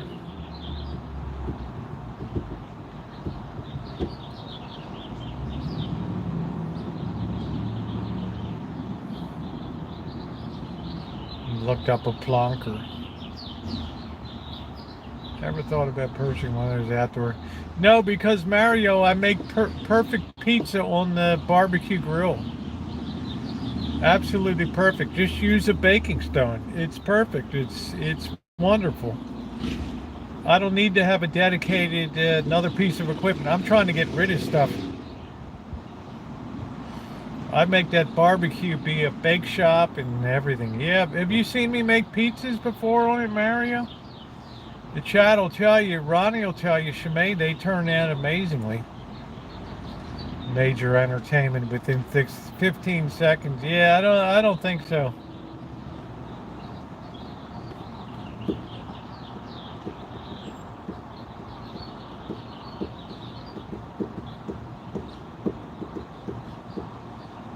They eat in the kitchen. This is nothing. That's it. Yeah, we learned some new words of plonker. Now you get the word pensioner. That's what they call them. Retirees in the UK, they call them pensioners. We have to do something in Parliament to appeal to the pensioners.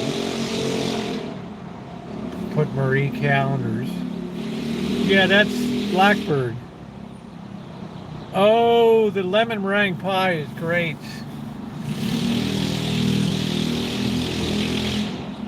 Use a baking stone. We just turned the barbecue grill into an oven. High temperature. You should never bake a pizza at less than 500 degrees.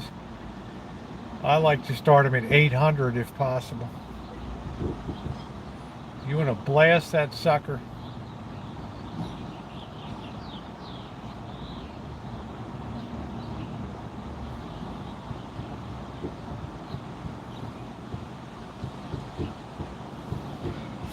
Bikers should be coming in soon. Did Amanda Hug and Kiss come in? Or am I dreaming? Let's flip that around.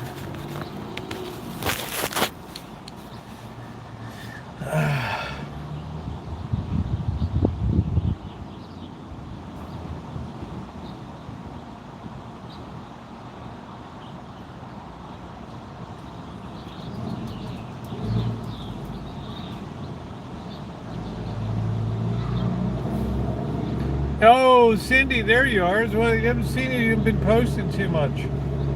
Pick up some Jack's Pizza soon.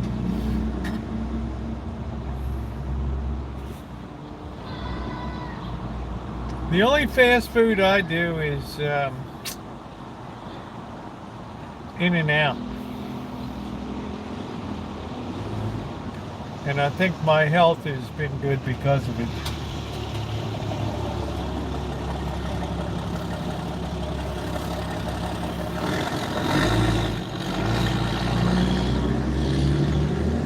Goodness. She was in last night, but she was in later.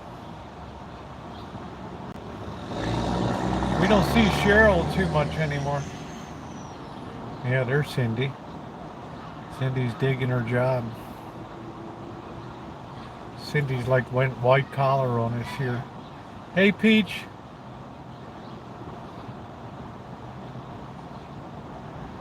Cindy's gone all executive mode on us.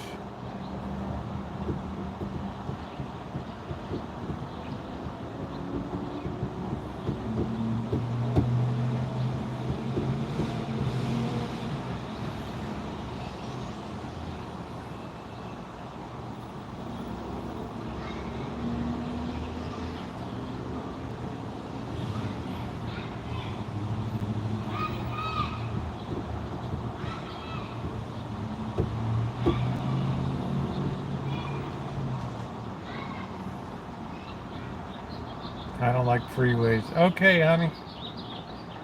It's getting a little crispy down there too, I heard. Getting to be a little crispy critter down there.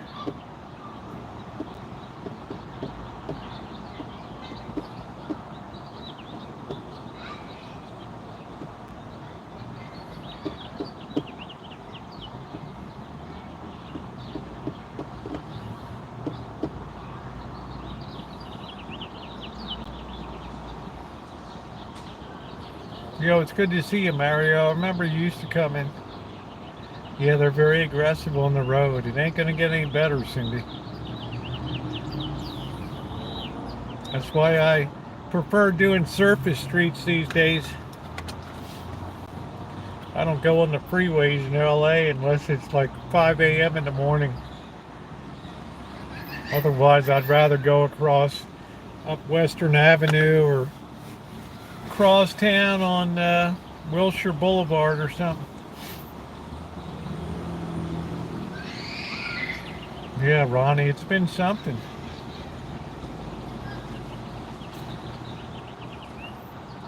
This has been way below average for me. Way below average.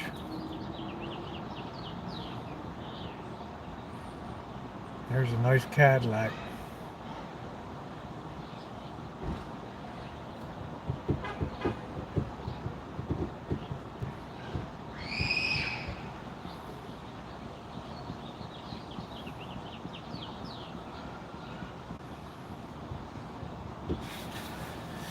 All right, well, I guess it's time to get going and get our soup cooking. This might be the last batch before it starts to get warm.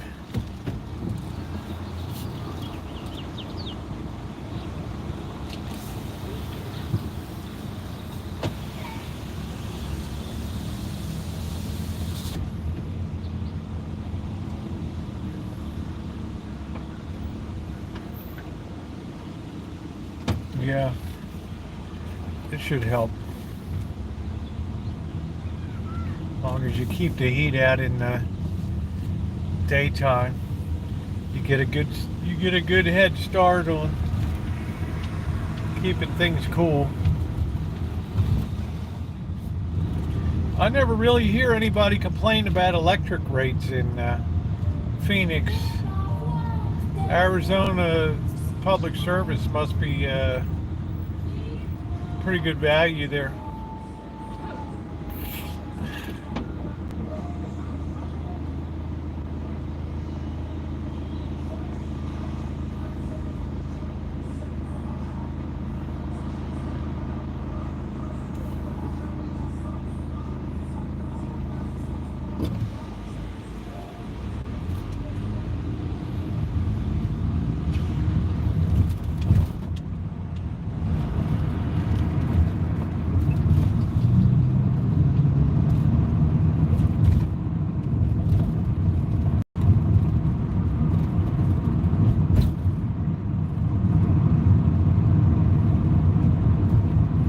Well, you need that to survive.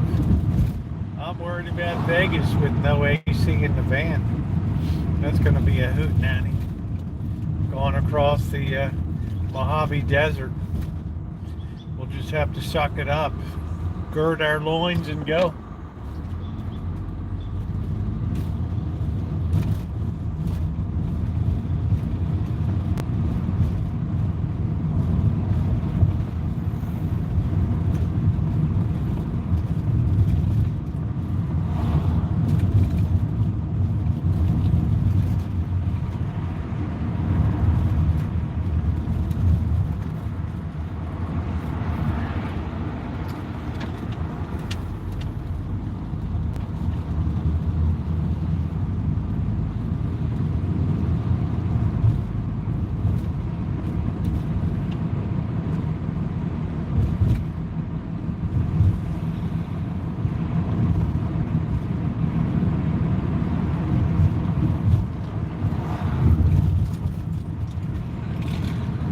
Gird your loins. I wonder if we get mail today. We didn't get mail on Saturday. Yesterday was a holiday. Who knows?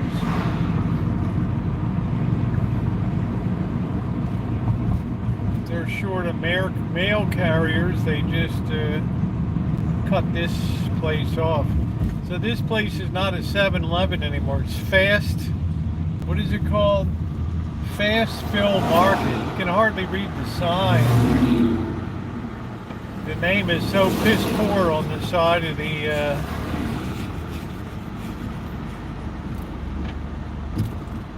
so poorly done that you can hardly read the sign. Fast Fill Markets.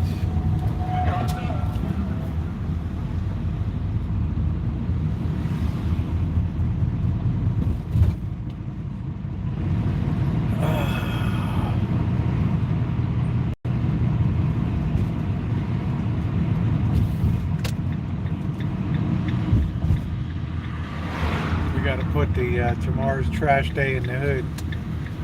We got to put the other can out later.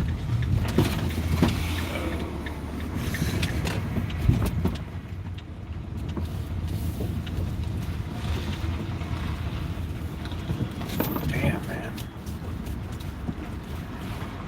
The sun was right in my eye. What's up, Luce? What's going on, brother? What do you think of that transfer portal now? Coach said something bad to you. That's the end of you. You're gone.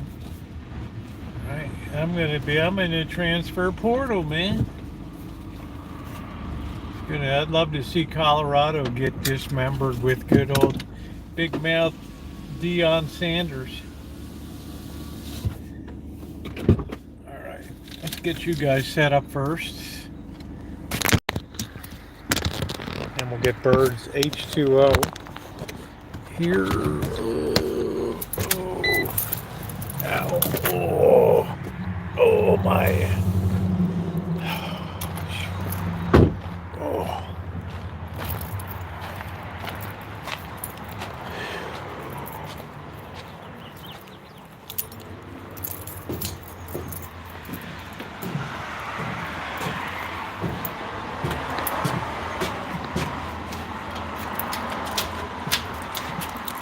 I don't even know if I can make this. I don't even know if I have any pasta tonight.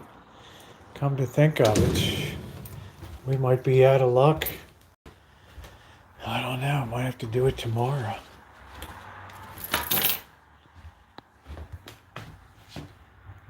Yeah, Sanders just drove them all away.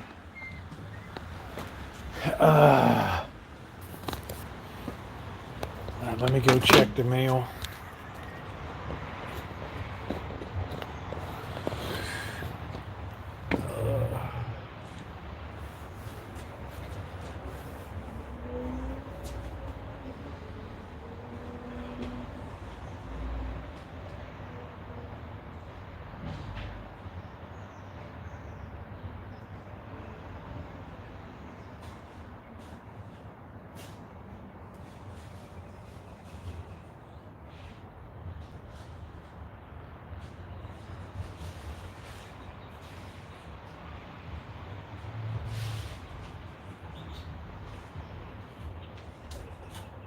We're lucky.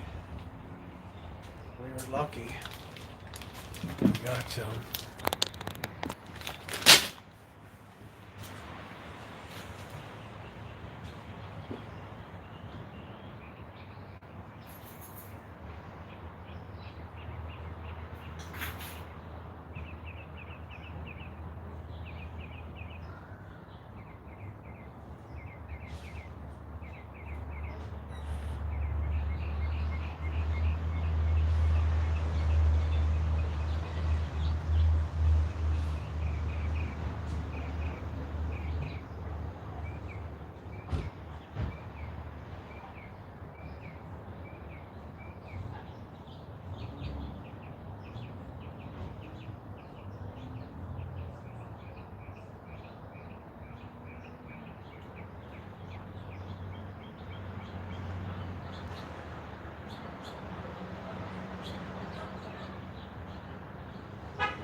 like another day with no mail. I can't believe these people.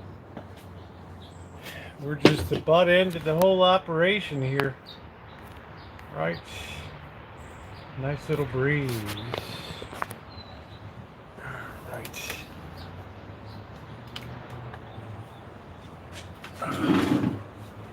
Oh, man.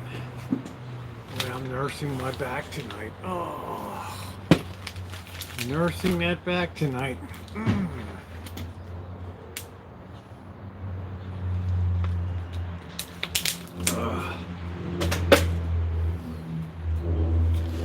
Too much up and down today. Oh, no news is good news.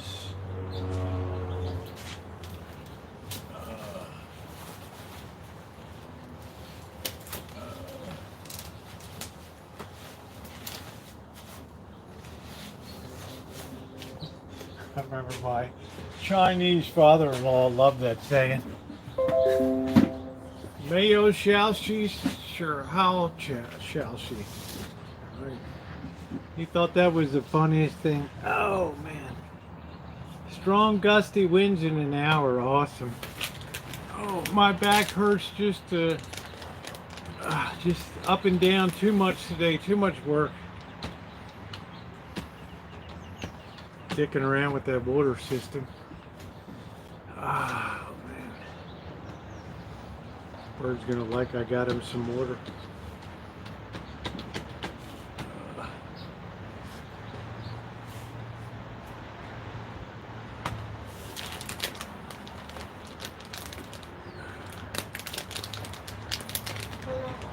These storms make a circle. The hail is the worst. Yeah, I'm just saying, man, can you imagine having a car that suffers hail damage? No thanks. I'd ride around with a net over top of my thing. Holy hell. Hey, Amanda.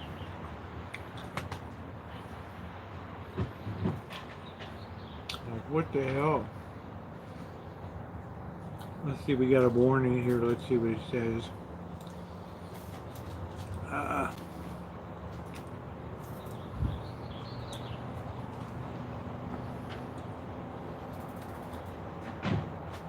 Tomorrow's high temperature may be near the record for... What the hell does that mean? You better check that out.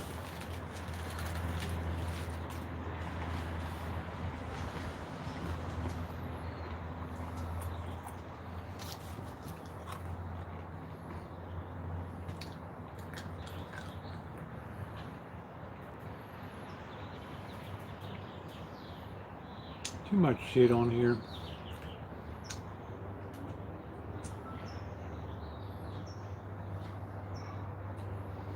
Tomorrow looks like 85, big deal.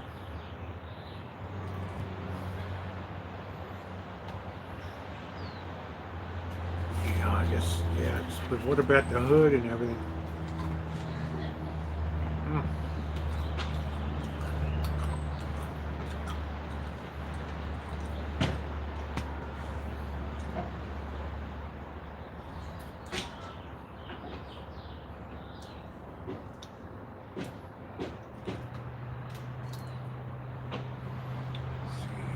Channel.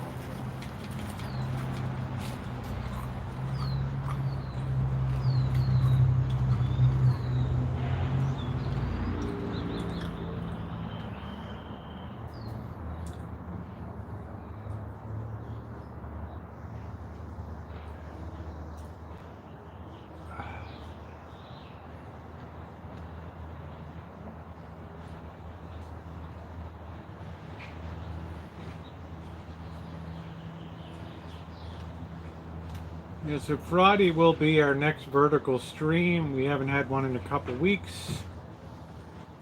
It seems like a good long day to have one.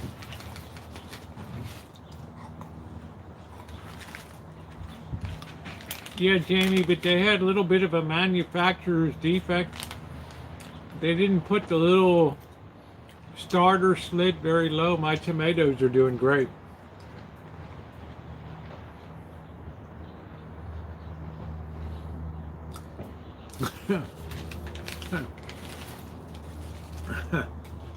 Huh. I hope not. Mm. I hope it won't be too painful.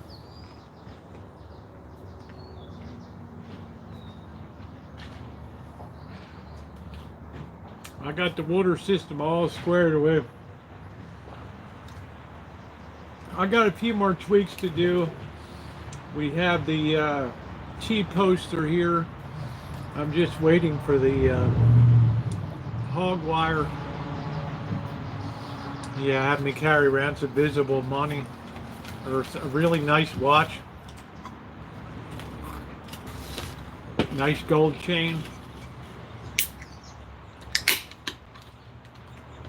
Let's up the ante.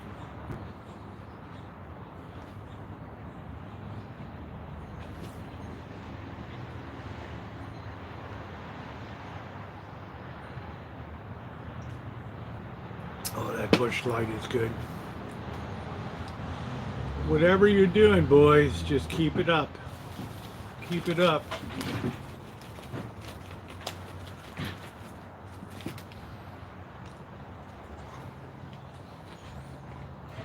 Keep it up.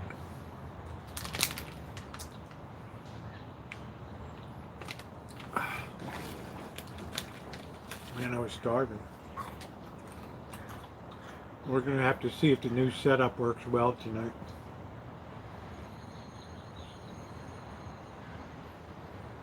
It's a shank of the afternoon. That pine tree doesn't look real good there.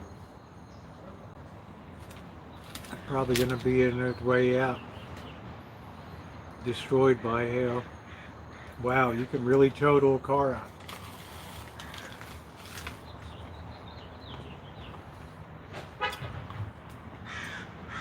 I guess there's no such thing as body shops anymore. They just total it out or just put a new fender on it or something.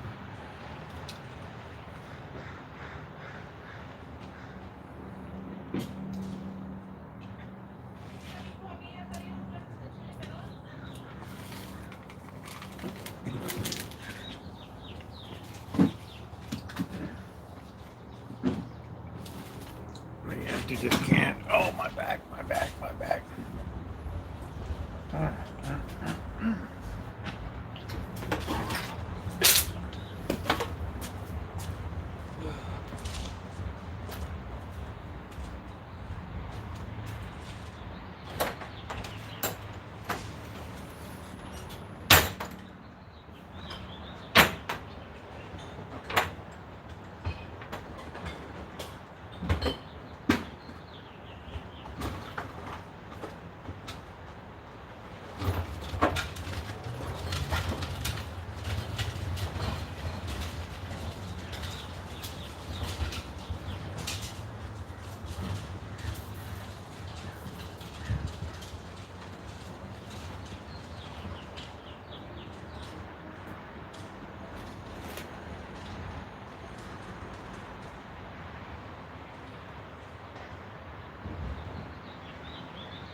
Yeah, it looks like the post office gave this the old Fongola. The old Fongola U.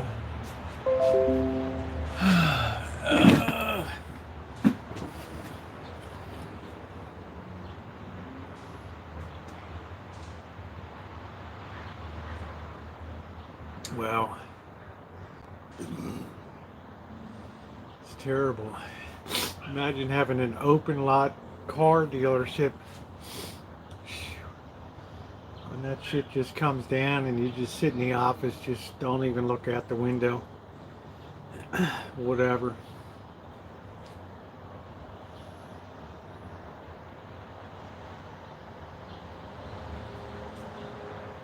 It's crazy.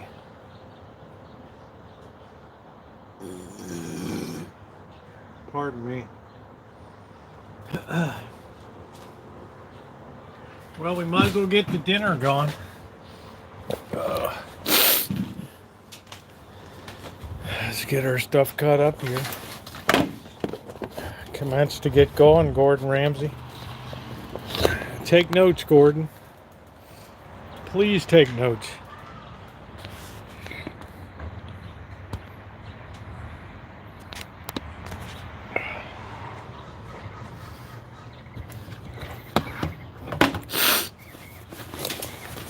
Just need to hold it down.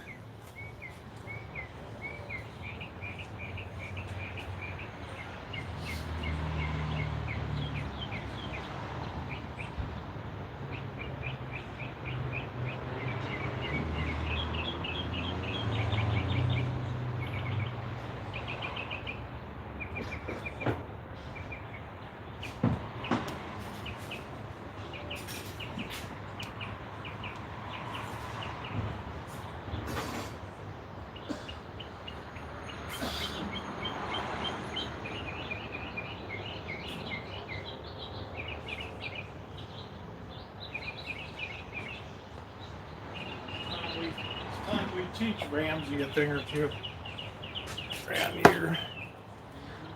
It's not that we don't like you, Gordo. Tell you the truth, brother, we love you.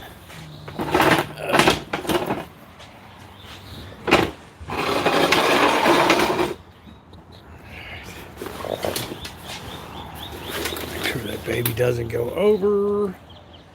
So we got a good view there. Look it up. We're cooking some soup. I have this, I got to use this chicken up. And I don't feel like a red sauce chicken tonight.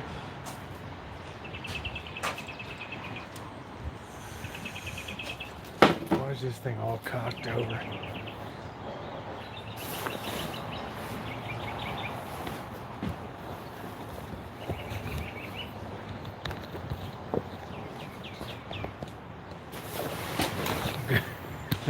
Gordo. Gordo. Yeah, don't teach Gordon all my secrets. Could you imagine that? This bloody wanker. Right? Teaching all of me secrets there.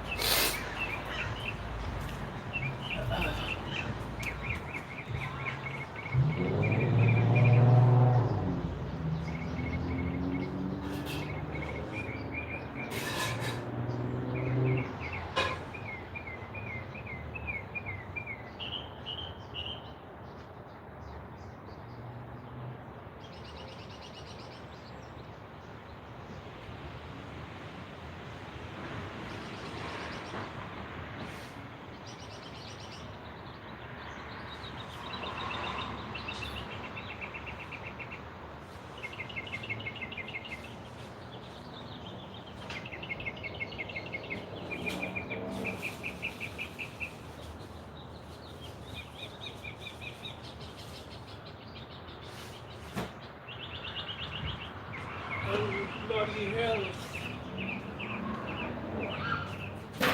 Onions, we got our pot, we got our chicken. Throw this over here.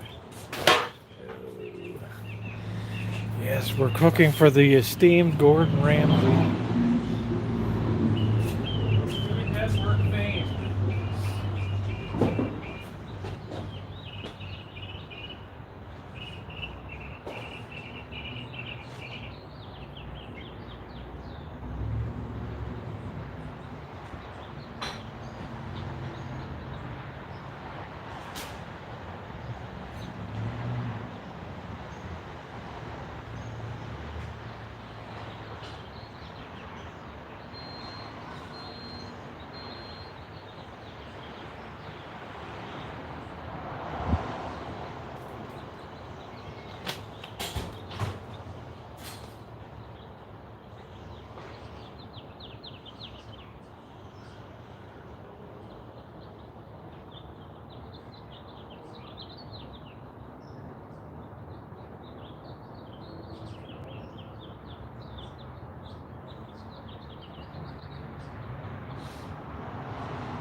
all of our ingredients together.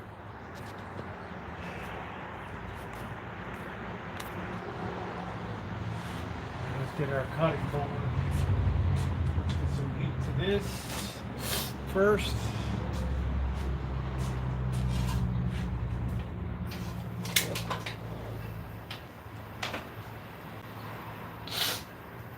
It's too soon for the heat.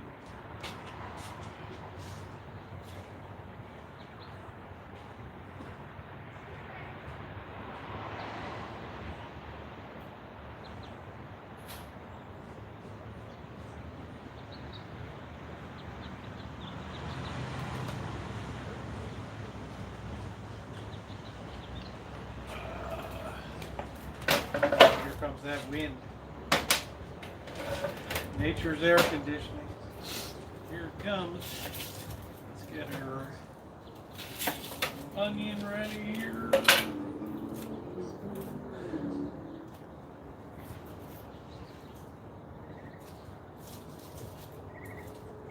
Ramsey critiques my technique here. I'd fire you in an instant if you was in me kitchen. That would be the end of it. Seeing you muck about with that onions. Really? You're just mucking about with it, mate. Why don't you take it home and make love to it, mate? That's all you're doing.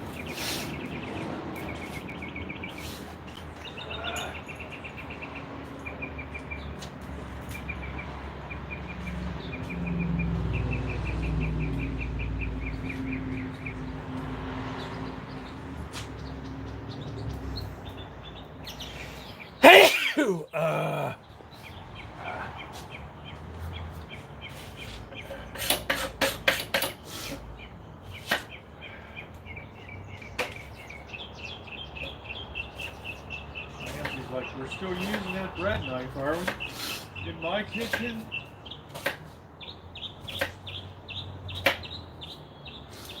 See, it's good control, Nate.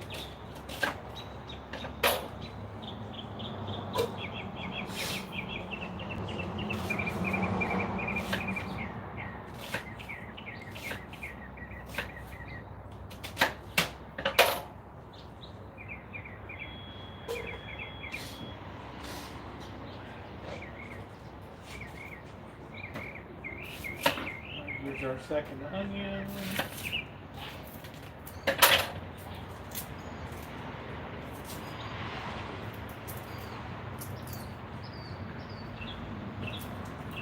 Like, we gotta be bloody jumping. People starve to death and you're still working on an onion. Gordon, it's all about the quality, my friend. It's all about the quality. You're the one that lost your Michelin star, not me.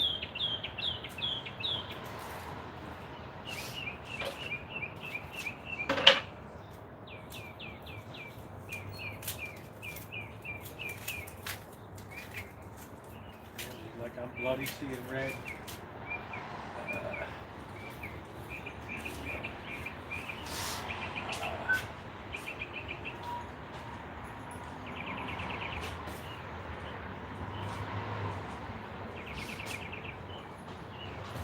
Fry from the onion.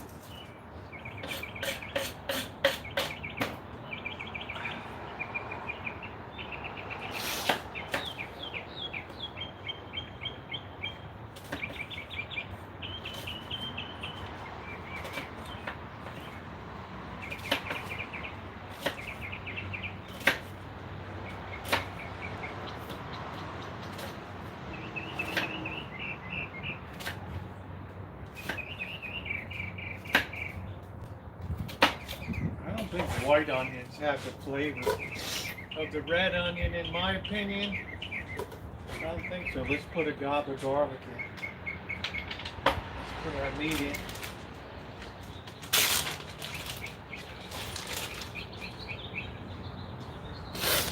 Put a gob in.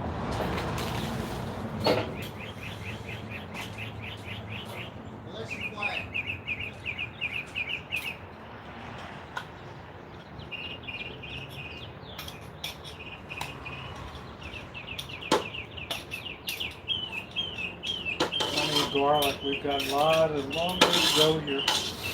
Alright, there we go. Alright. Start peppering early here.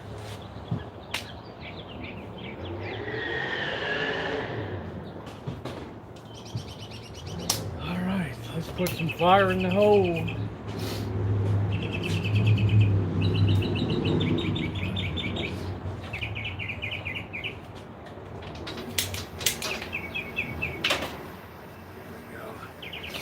Get our big spoon. We can put a little cayenne in here. We always want a little bit of zing on the tongue. Always, always, always, always. Hey, Happy.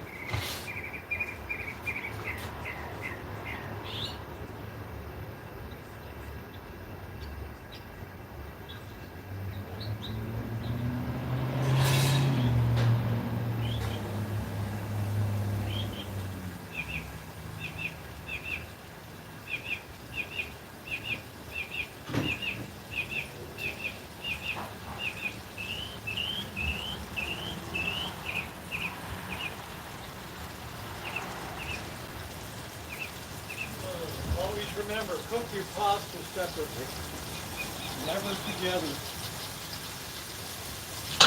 This ain't no ebony and ivory.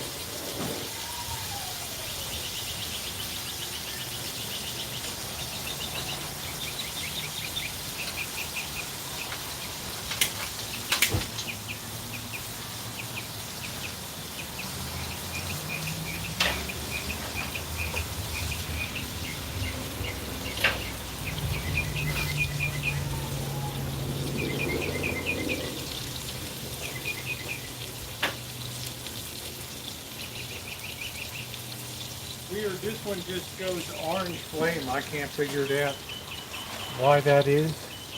It's really weird.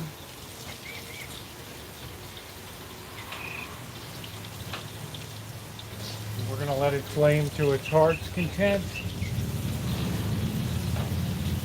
At the end of the salt here, it looks like a lot, but there wasn't much there.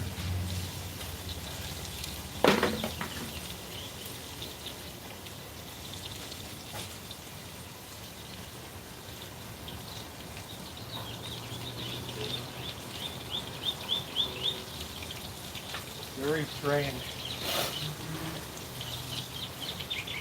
You still have eyebrows, mate.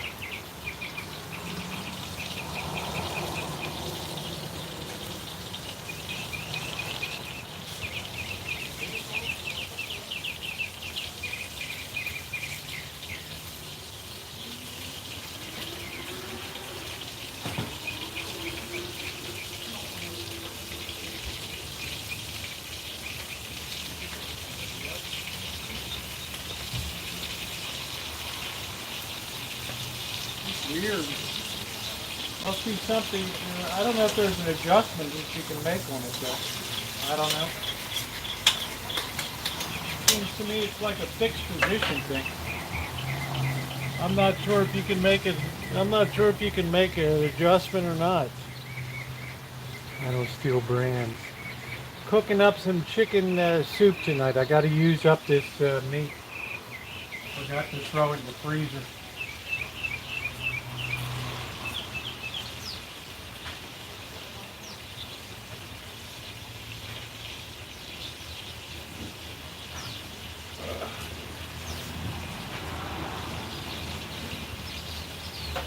Start with our onions. Let's get our carrots too. We're going to throw them in.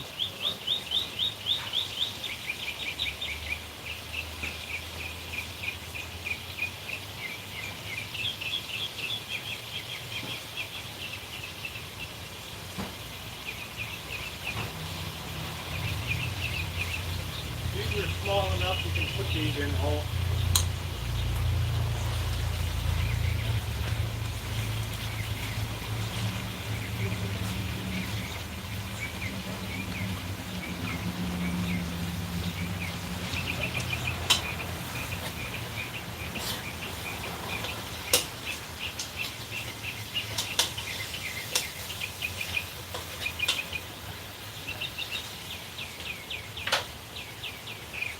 crazy. And this orange flame, it just smokes up all the pan, all the pots.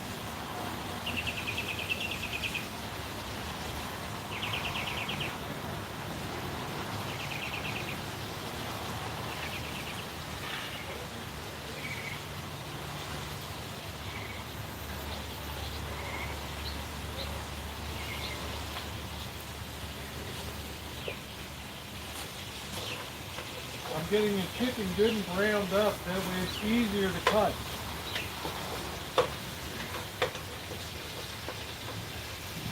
All the vegetables are hitting the heat, so that's a good thing. You let them cook through a bit. I have like a rather low to medium heat on there. This thing is crazy.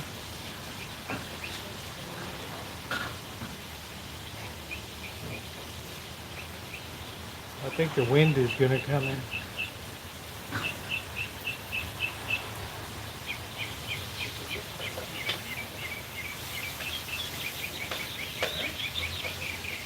We want to get that chicken good and brown.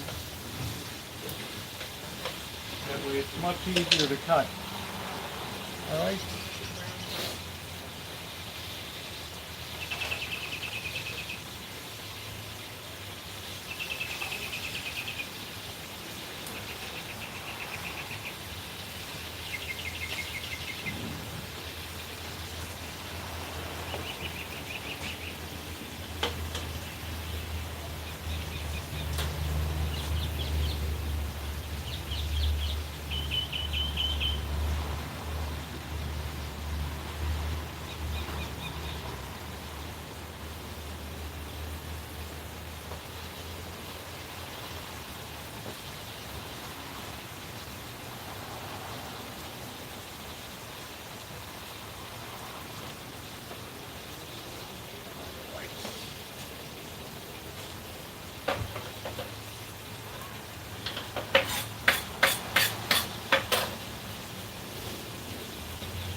All those carrots, all that onion,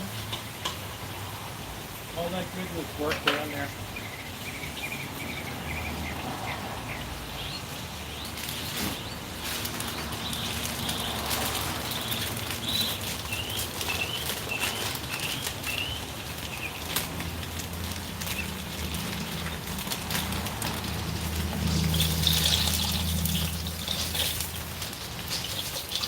I'm going to use half the bag of these.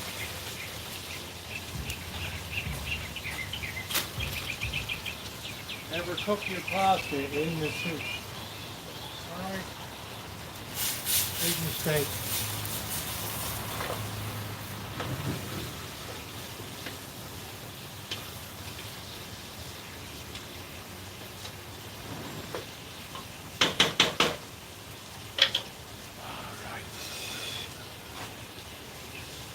I've got customers. This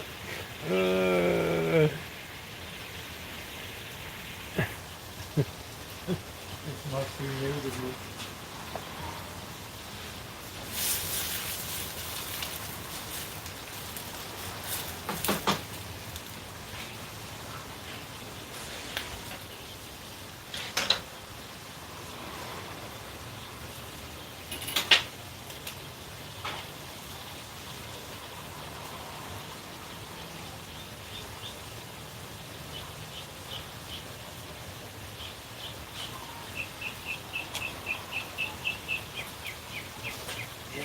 I don't know what happened to this. How to adjust that. Something wrong with that control on that side. Shouldn't be oranging out like that.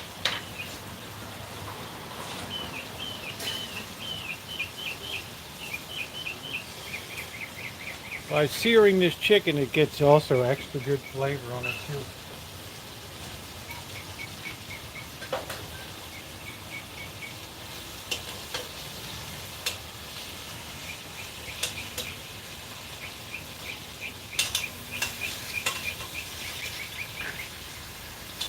Red nose onions good.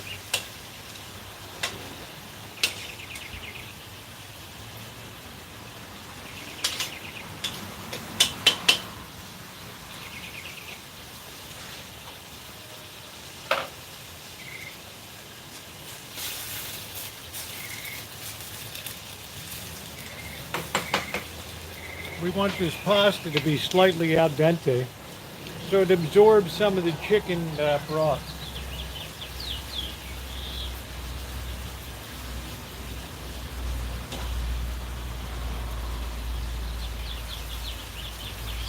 We'll take our chicken breasts and we're going to cut them into smaller pieces now.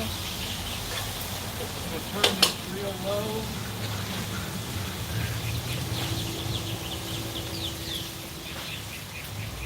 She's firing away now. Alright.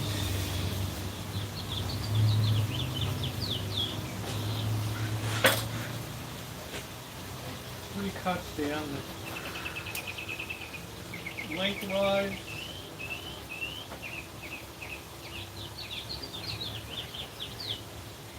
Maybe a 4th one.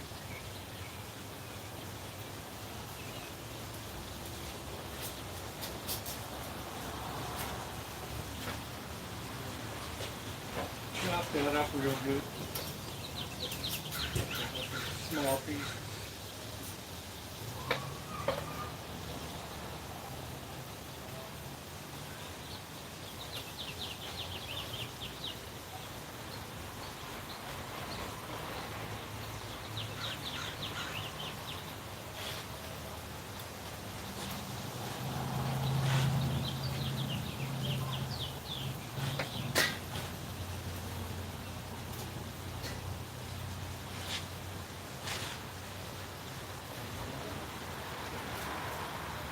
This is what makes it a really good meal is you don't have that crappy little Campbell's soup chunks. You get some real chunks of chicken here.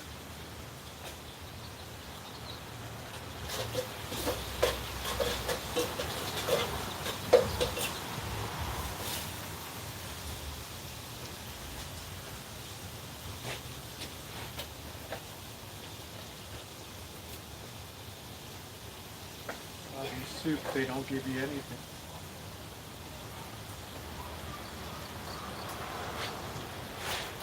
If my cleavers were sharper, I'd be using the cleavers, the June cleavers.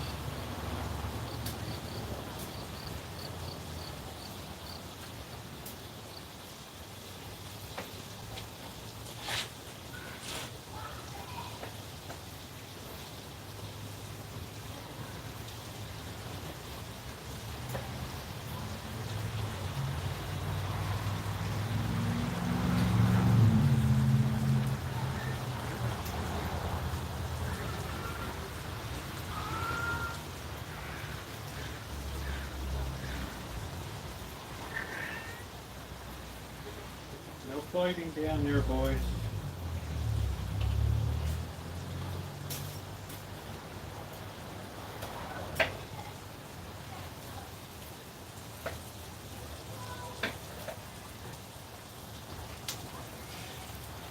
Cut up into decent chunks. And back in she goes.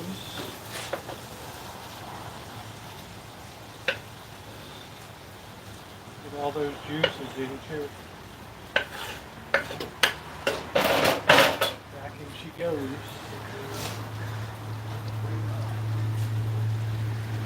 Stir that in good. This is really French rustic style. Now we're going to add a little more olive. We're going to put some of our rice wine vinegar. Well, we're going to let this fire a little more.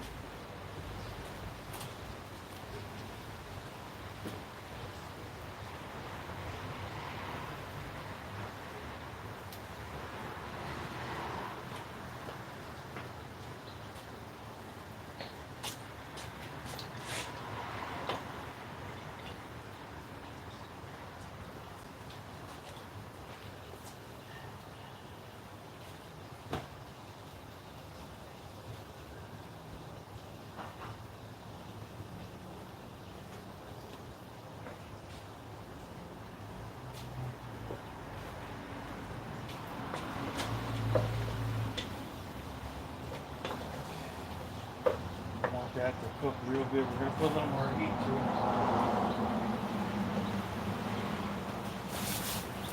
Got these.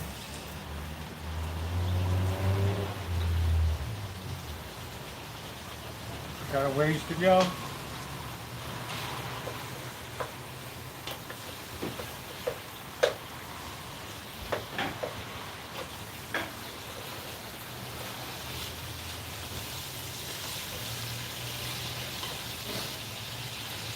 Let you guys see how that's going here.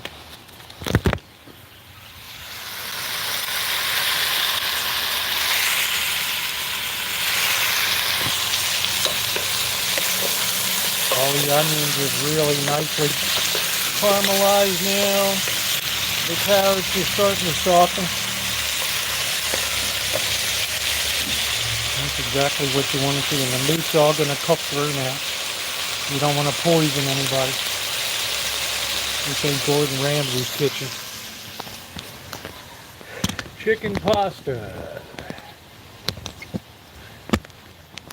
What did you have tonight?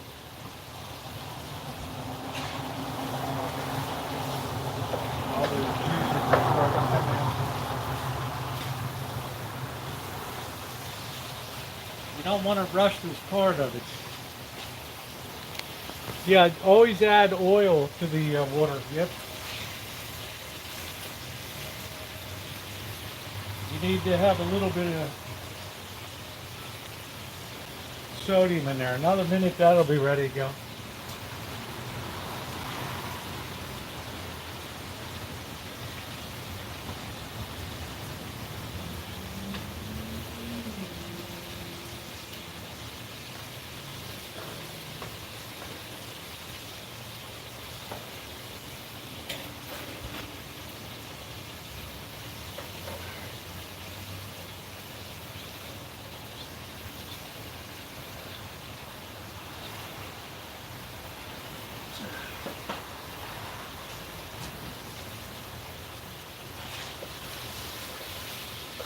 Chicken's really coming along good.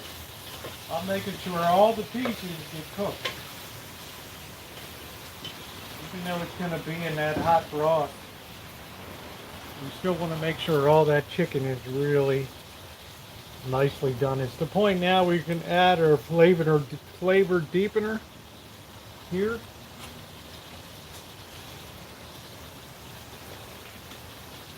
Good tablespoon and a half of rice wine vinegar. That's going to release a lot of flavors. You can take a taste test. See how it tastes.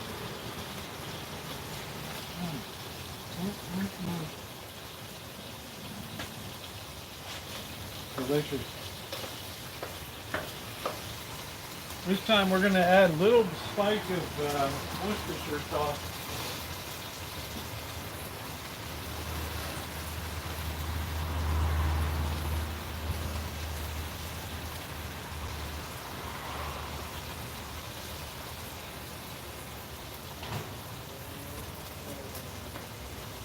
Makes it a little more French.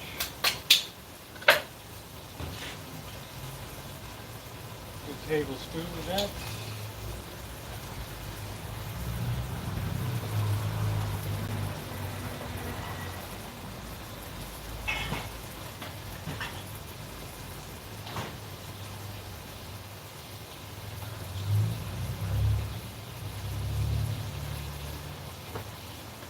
A little bit of salt. Don't ever pour salt in. But don't put salt in too early. You cannot salt your meats. This is ready to go. We're going to drain this.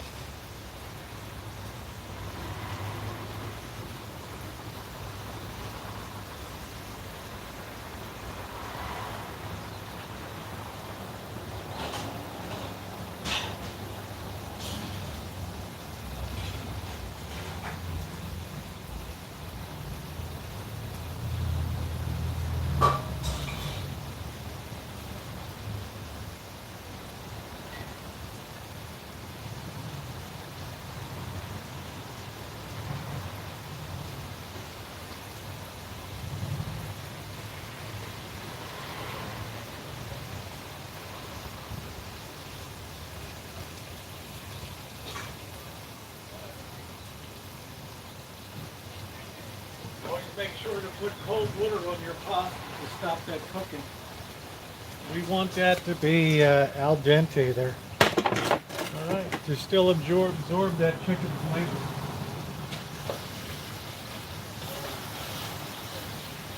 Look at the way this baby's coming along now.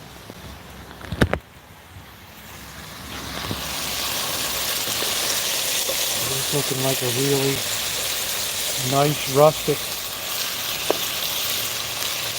French. Good base for a soup.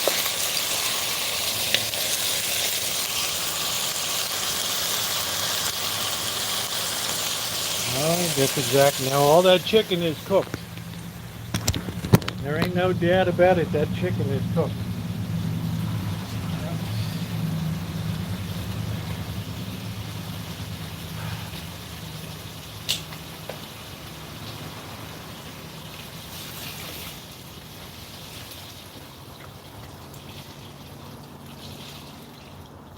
Oh, your fishing is so much fun.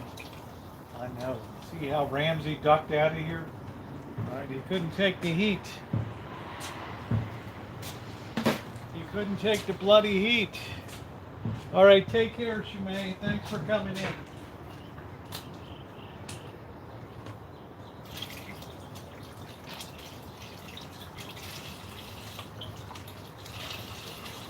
We're going to add our pasta now. We should be able to add a third chicken broth here and bring this baby together. This is about as easy a soup as you'll ever make, and people will absolutely love it.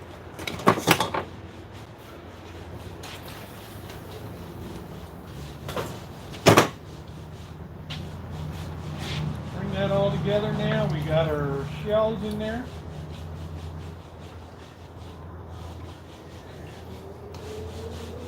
Do an initial. I think that's about right there. It might need a little more salt. It's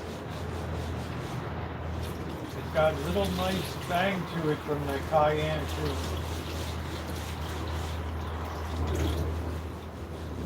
We're gonna let that fire away now. We're gonna let that fire away, and that should be ready to serves in a bit. We're going to put the heat to it, and we're going to do some flavor adjustments.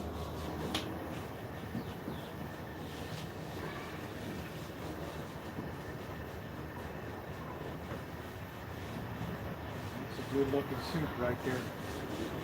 There we go.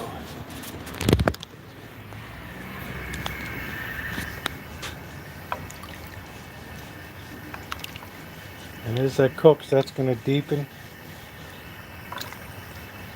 come together really nicely. All right, got to definitely meld a little bit. Melding makes it happen. Let that go, and then we just stir it once in a while. Let that concentrate.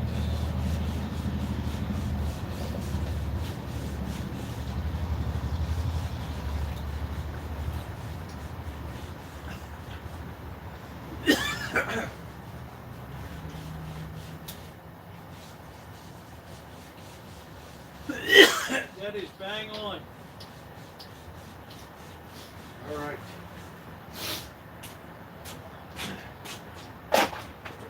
There we go.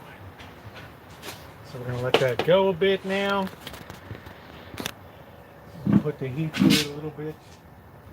We got our stirring spoon. And when we bring it up to a boil, which we want to do, and then we're going to turn it down, that's going to seal the deal on all this. That is going to seal the deal. All those flavors are going to be locked in. And guess what? I got enough for breakfast for 4 or 5 mornings.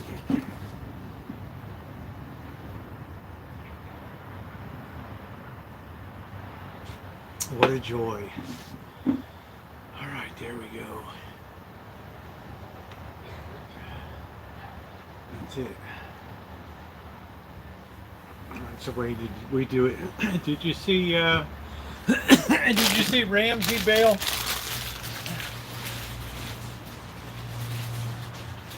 Bailed right out.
That's the way.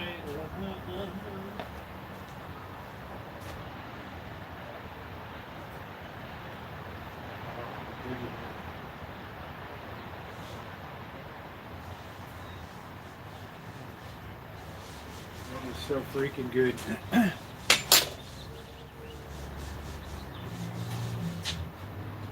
One little more shake of salt.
That baby's absolutely positively got to boil.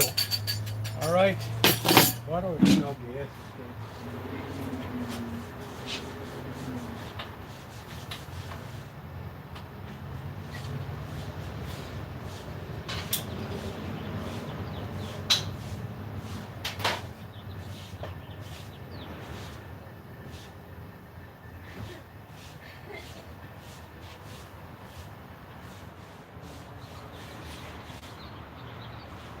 Fire away, man.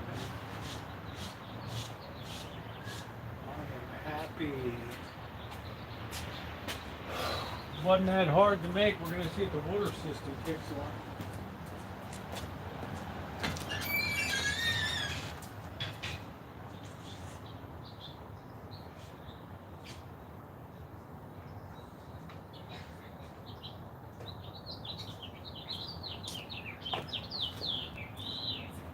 Tiger. Let's see, is it 8 o'clock yet? Let's see, is it 8? It's 8:06. That pump should be coming up.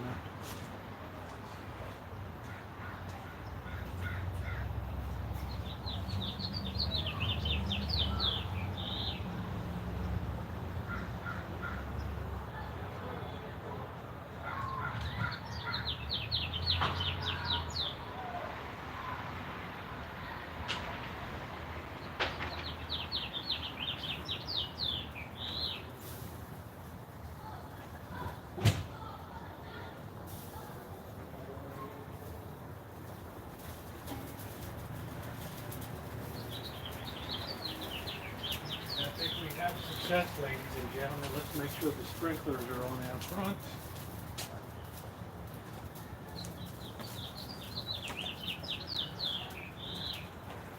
But the sprinklers are on. Oh, that's excellent. I think we got a good deal, and then 10 p.m. All power gets cut off to that. Alright, that's boiling away now. Now we're going to turn it down to really low heat.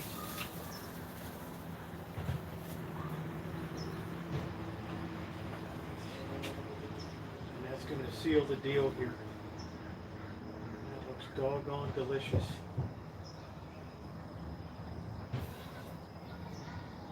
Oh, man. Wow. Wow, that is good. What's up, Trog? How you doing? I mean, when it's good, buddy. Let's see if the wind is going to come in tonight. I don't know.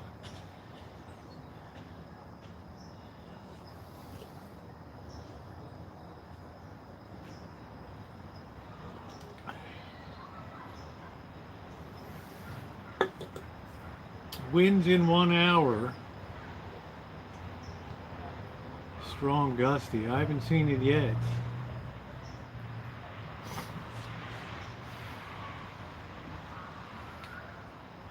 I haven't seen the wind yet. Just being an alarmist, right? Gonna be good eats tonight, and everything is all cleaned up. Look at how easy it is.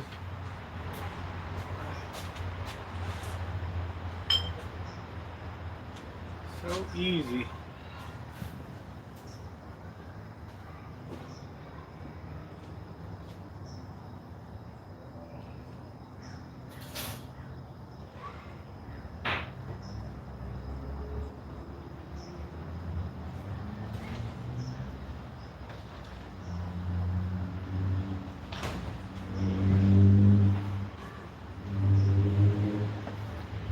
I don't feel no gusty winds. It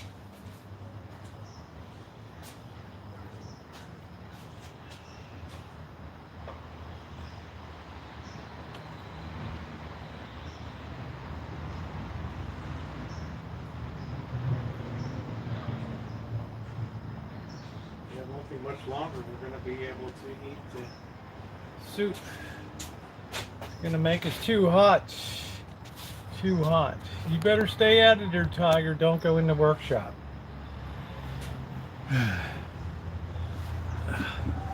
Tiger in the workshop. All right, I'm going to take this off. It's a little hot.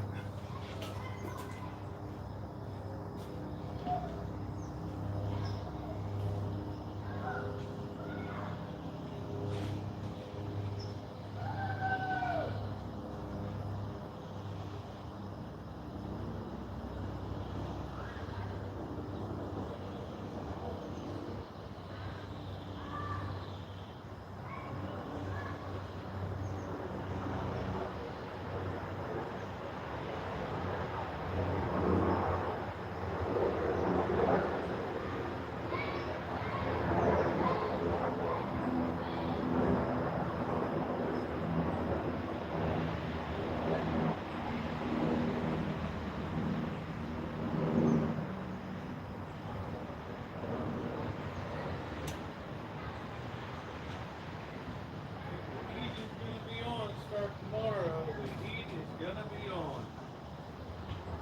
The heat will be on.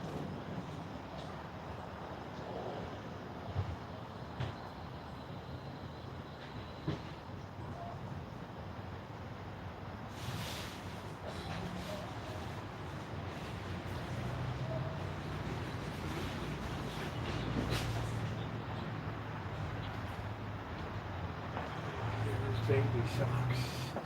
The heat will be on. There we go. Let's get our summer attire on here.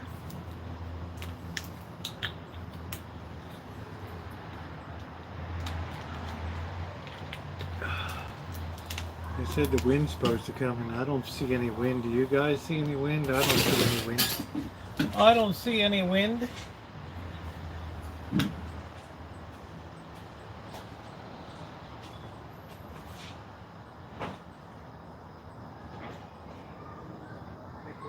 let that go a little bit longer. The good thing is our pasta is already pre-cooked, so it's not going to get all funky. What's up, zombie?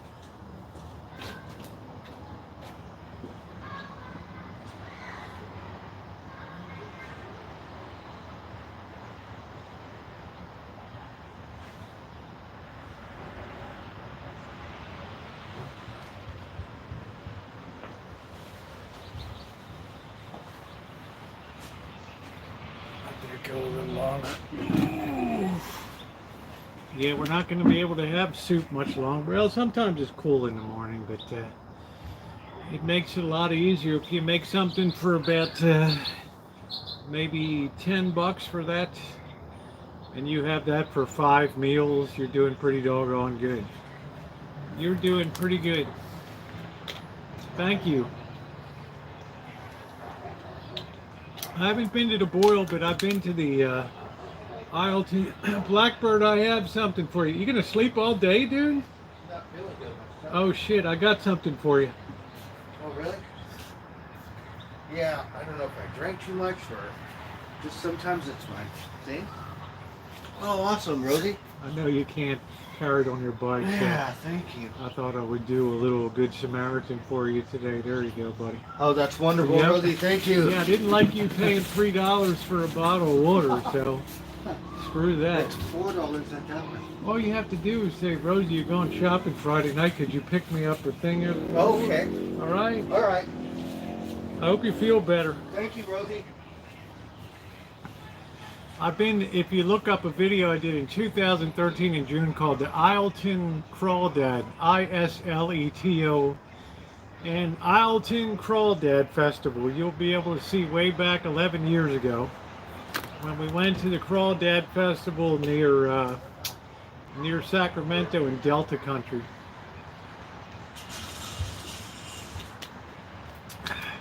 Really a good time. But too much work. I like crawdads, but too damn much work to eat them. You have to have like, I don't do that. I don't even like to pick crabs anymore. I'd rather just have a crab cake with all the meat. Right? I always wondered growing up, why does my grandfather always have to have a crab cake? Why can't he sit down and eat some crabs with it? It's like, then I got older, I'm like, who wants to do all that fiddling around with shells and all that?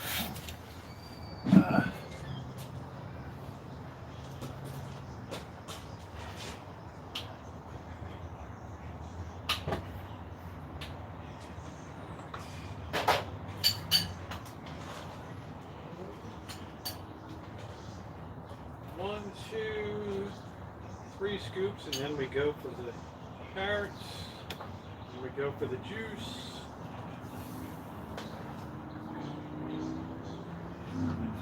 We don't want to deplete all of our chicken. But we got a heck of a good,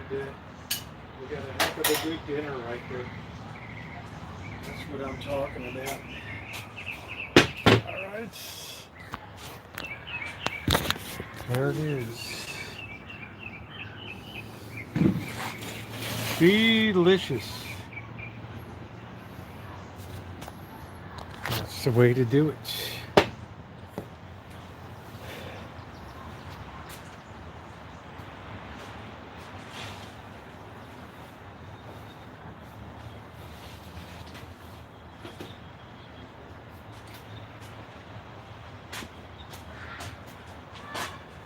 Oh, so I didn't like all the work of doing all that stuff. I'm like, man, I gotta pick through all this crap.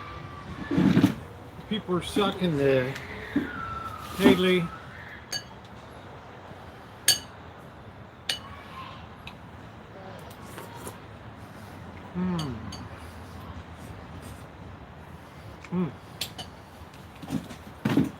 Those carrots are just perfect. Nice and al dente. Rosie, thank you for the water. You're welcome. You got to stay hydrated, bird. Yeah, especially when it's starting to get hot. Yeah, don't turn into one of those night people and then sleeping all day, man. It's just bad for your health. I did stay up late last night.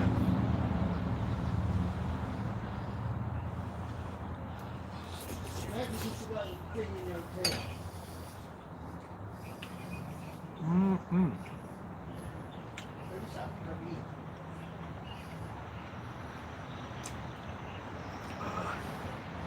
No way I was going to go bike riding tonight after doing all that work back there today. My back was killing me bending down all day and Oh, really? doing all that electrical stuff. And you got the timer in? Yeah, it's working now. It's on, and Yeah. at 10 o'clock that'll shut off and it won't allow any power to go to it. Oh, okay. So even if I spring a leak, the pump will stop, you know, at a certain time. Yeah, that's good.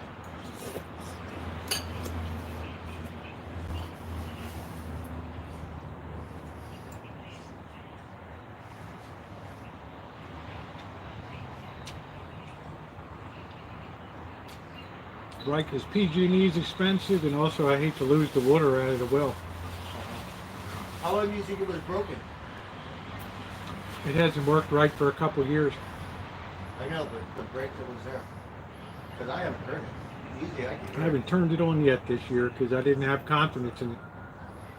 Right.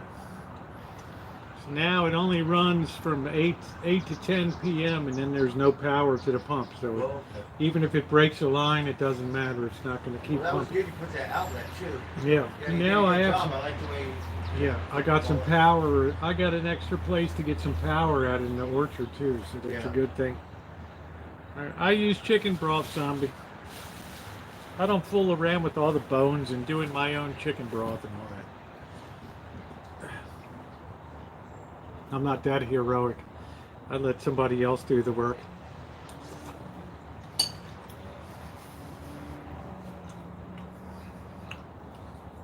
But it turned out beautifully.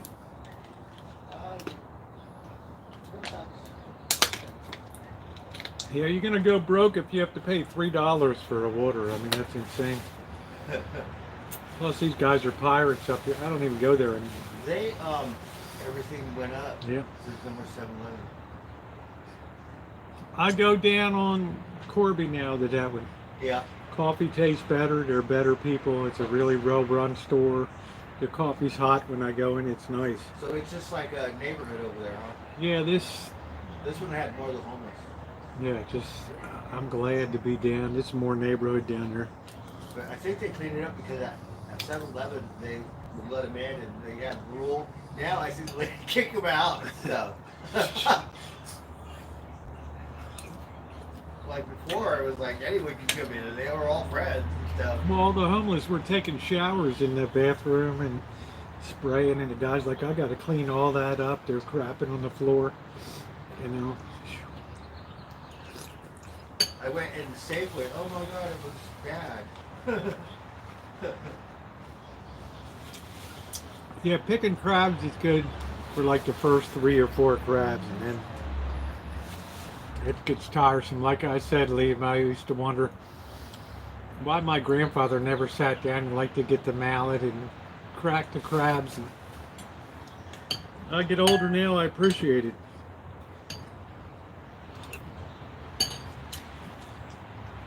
Same reason I don't change my oil anymore. I let somebody else schlep around under there. Rosie, when I was a kid, my foster parents used to go to Redondo Beach.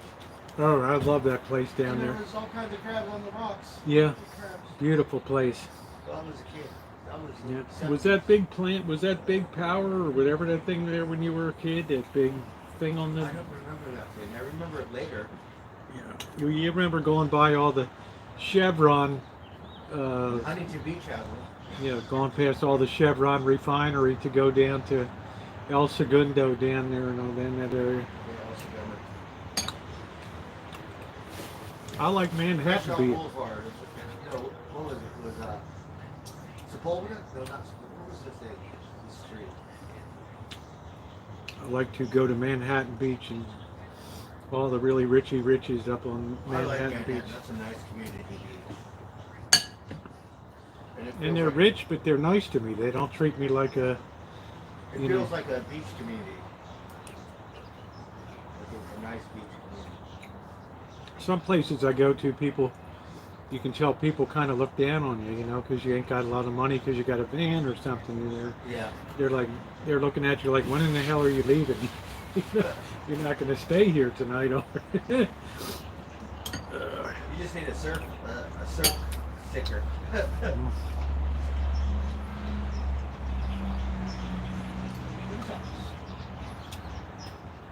Boss sent me a thing today. He's looking at Mercedes Benzes.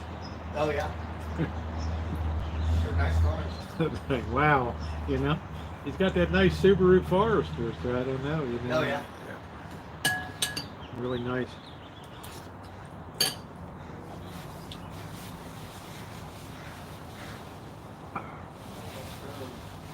Yeah, well, it turned out wonderfully, Ronnie. I mean, I love to be able to just throw a bowl in the microwave and for 5 minutes and have my breakfast already.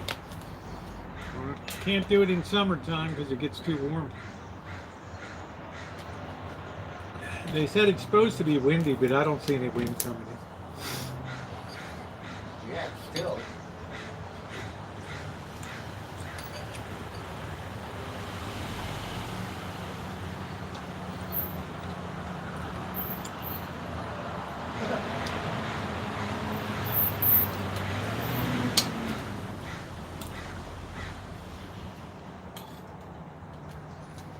Just makes a good, very cost-effective meal. Very cost-effective.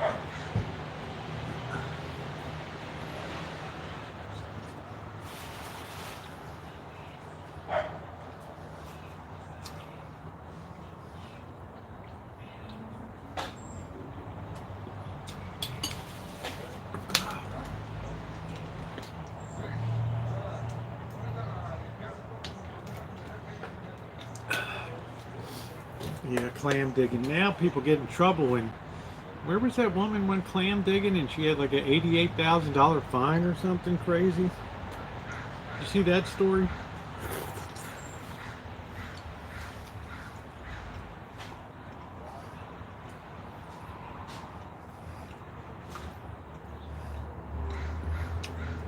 The judge knocked the fine down to like $500.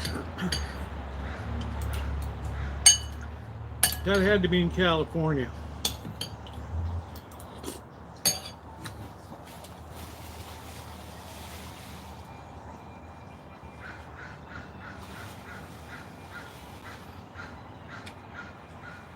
That had to be in California. $88,000, didn't have a license to dig clams. She said she was looking for seashells, which we know is bullshit. It's like they catch the Vietnamese trying to poach abalone.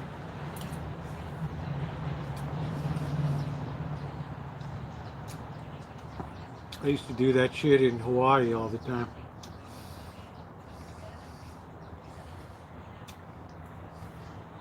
Go out at night and then some of them didn't return because the great white sharks got them.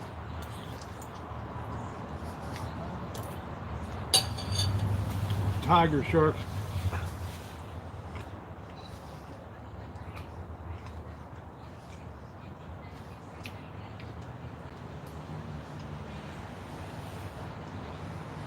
I like fried clams. Anybody remember the old Howard Johnson's fried clams?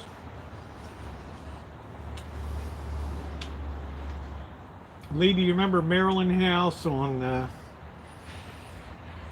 95 or 70, whatever it was? Bow fish and bring home all kinds of fish. Wow. That's interesting.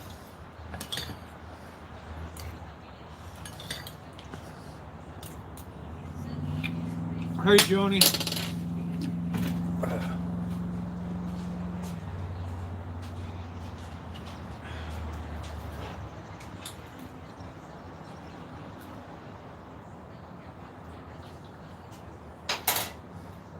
Bow fishing, you really have to understand your angles of refraction, angles of incidence, and angles of refraction. I used to see people do throw net fishing in Hawaii.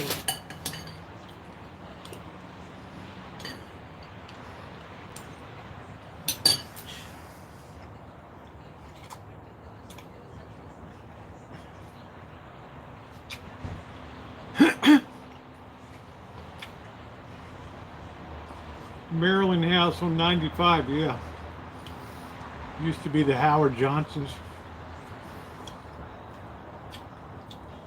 Sometimes we would, Howard Johnson had ice cream too. Sometimes if we were well behaved, we'd get an ice cream.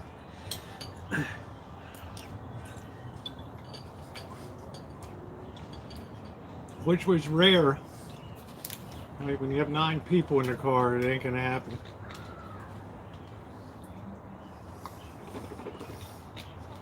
Good old Maryland house. Yeah, they had the orange roof with the Howard Johnson. That was before McDonald's or any of that stuff.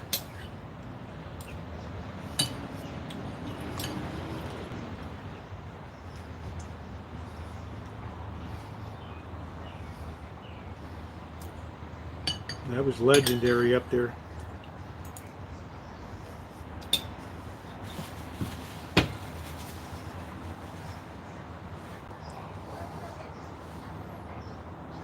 Yeah, there wasn't any McDonald's or Burger Kings or anything. It was all just state stuff.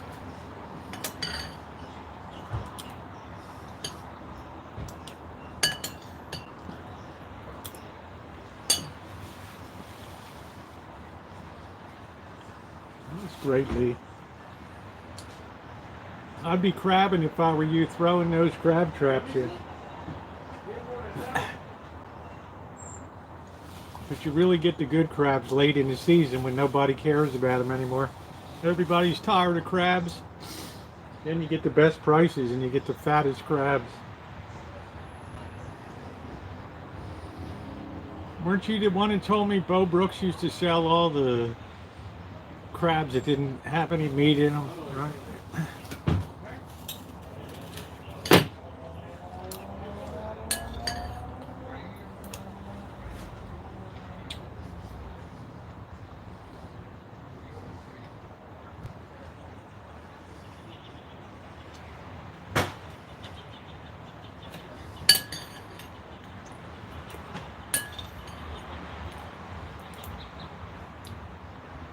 Yeah, that's it. This clam's mistaken for seashells. There it is. That's it, Ronnie. Egg salad sandwich, and he liked it.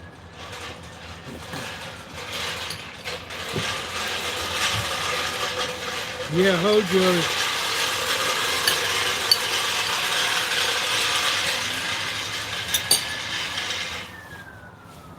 I guess they're long gone now. I don't know.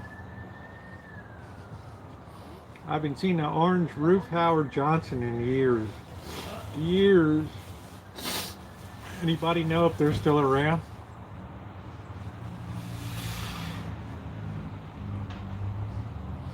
I see Lee Hale going out on a skipjack for clamming. In Maryland, you have to be under sail to clam. You can't sail under, you can't collect, I mean oysters. You can't collect oysters except under sail.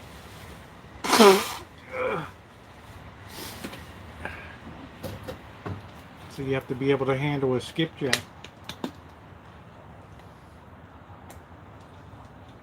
A very shallow draft working boat on Chesapeake Bay. We'll be crabbing soon. Best crab, Schultz's, Eastern Avenue. I like Pappas's down in Dundalk. We used to go to Michael's A1 too. I don't know if you ever went to Pappas's.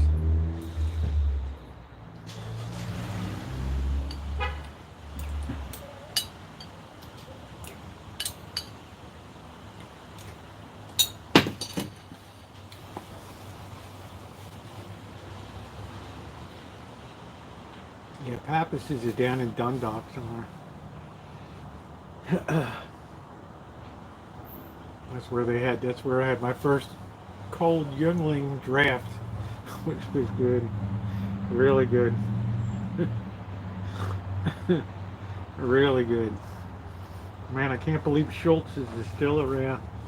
Man, there were people going there in the 70s, dude. Early 70s.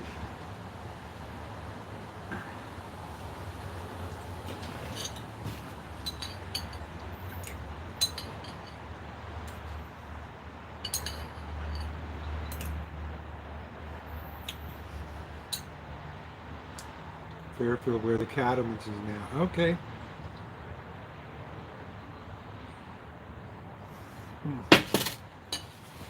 Good Lord, that's good.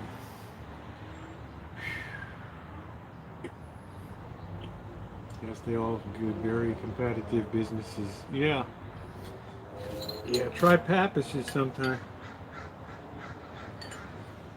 I wish they had Youngling beer out west. Ah.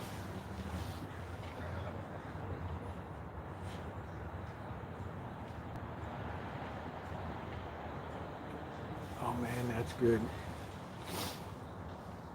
Delicious. Thank you for the hearts. I can find you can never see the hearts when you're on the little mobile, but you see it here on the big screen.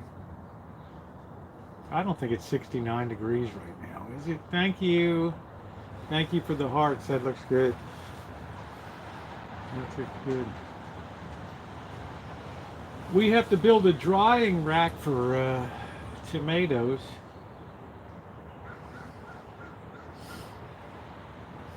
We have a lot of stuff to do coming up.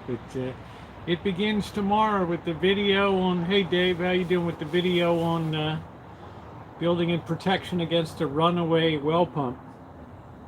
Putting a well pump timer on. So.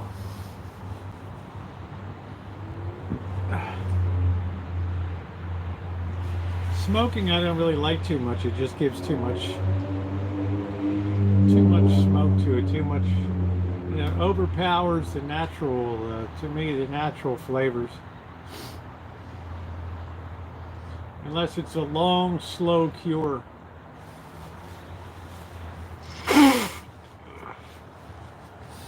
That's where everybody used to talk about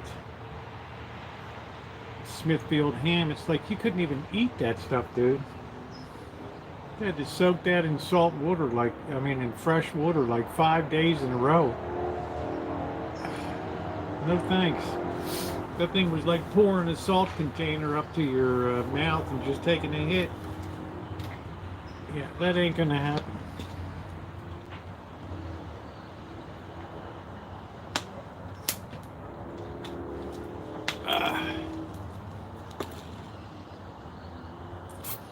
Lee Hale. I'm out here in Everett, Maryland today. I'm out here at Deep Creek Lake. I'm hanging around Cumberland. What a cool little town, Cumberland. Let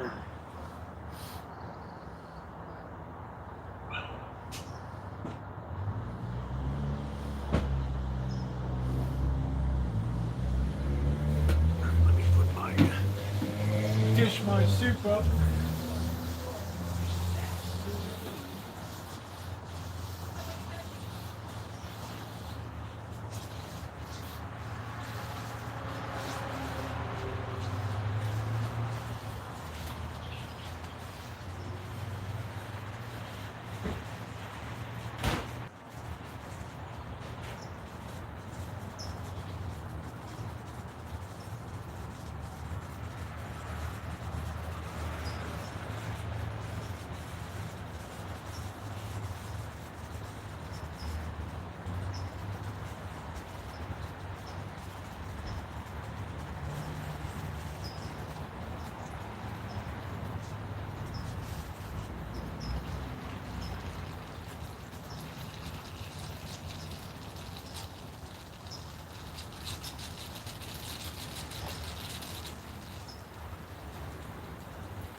this super wet.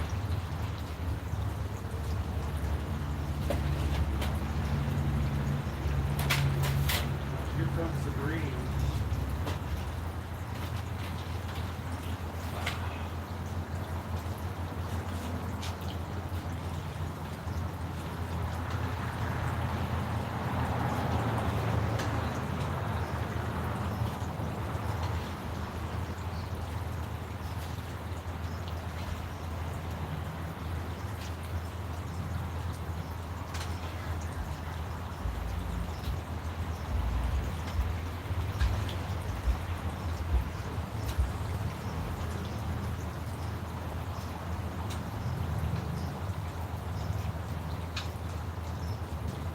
Oh, I feel the breeze coming down. I feel that temperature going down.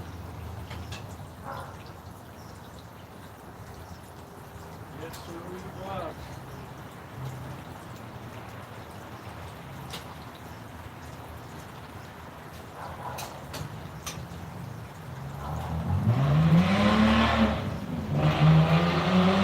Go ahead, dude. You're so bad.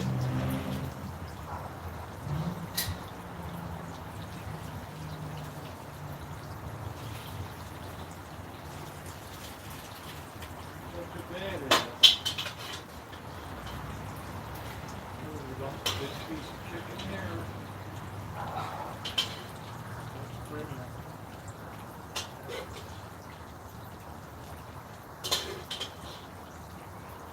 That is criminal intent.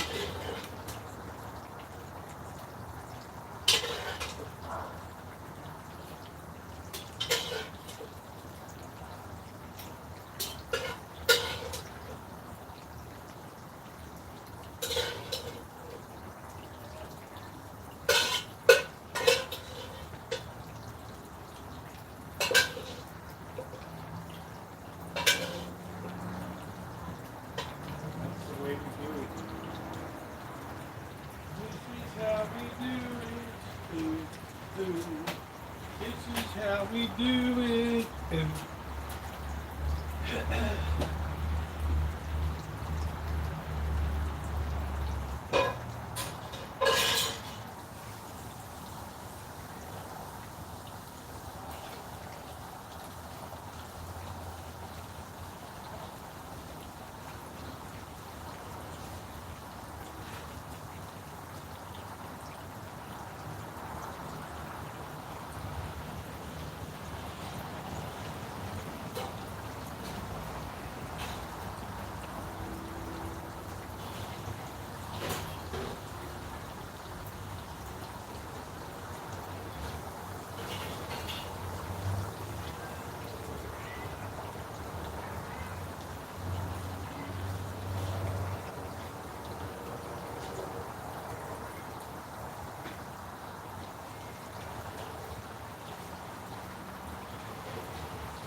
doggone. We haven't got mail since Friday. Oh, no mail since Friday. Yeah, I guess I'm going to go ahead and close it out too, guys, and thank you for being here. We had a couple nice hours of conversation, a little bit of cooking tonight, so thank you. If you've not hit the thumbs up button, please take a second to do so. It is so very appreciated. We don't have memberships here. We don't have Patreons. We don't have GoFundMes. The only thing we have is your membership is a thumbs up. All content for all people all the time. So thank you very much to my moderators. Thank you very much for everybody else. Have a wonderful evening. Stay safe. I got more work to do here, zombie. So take care, everybody.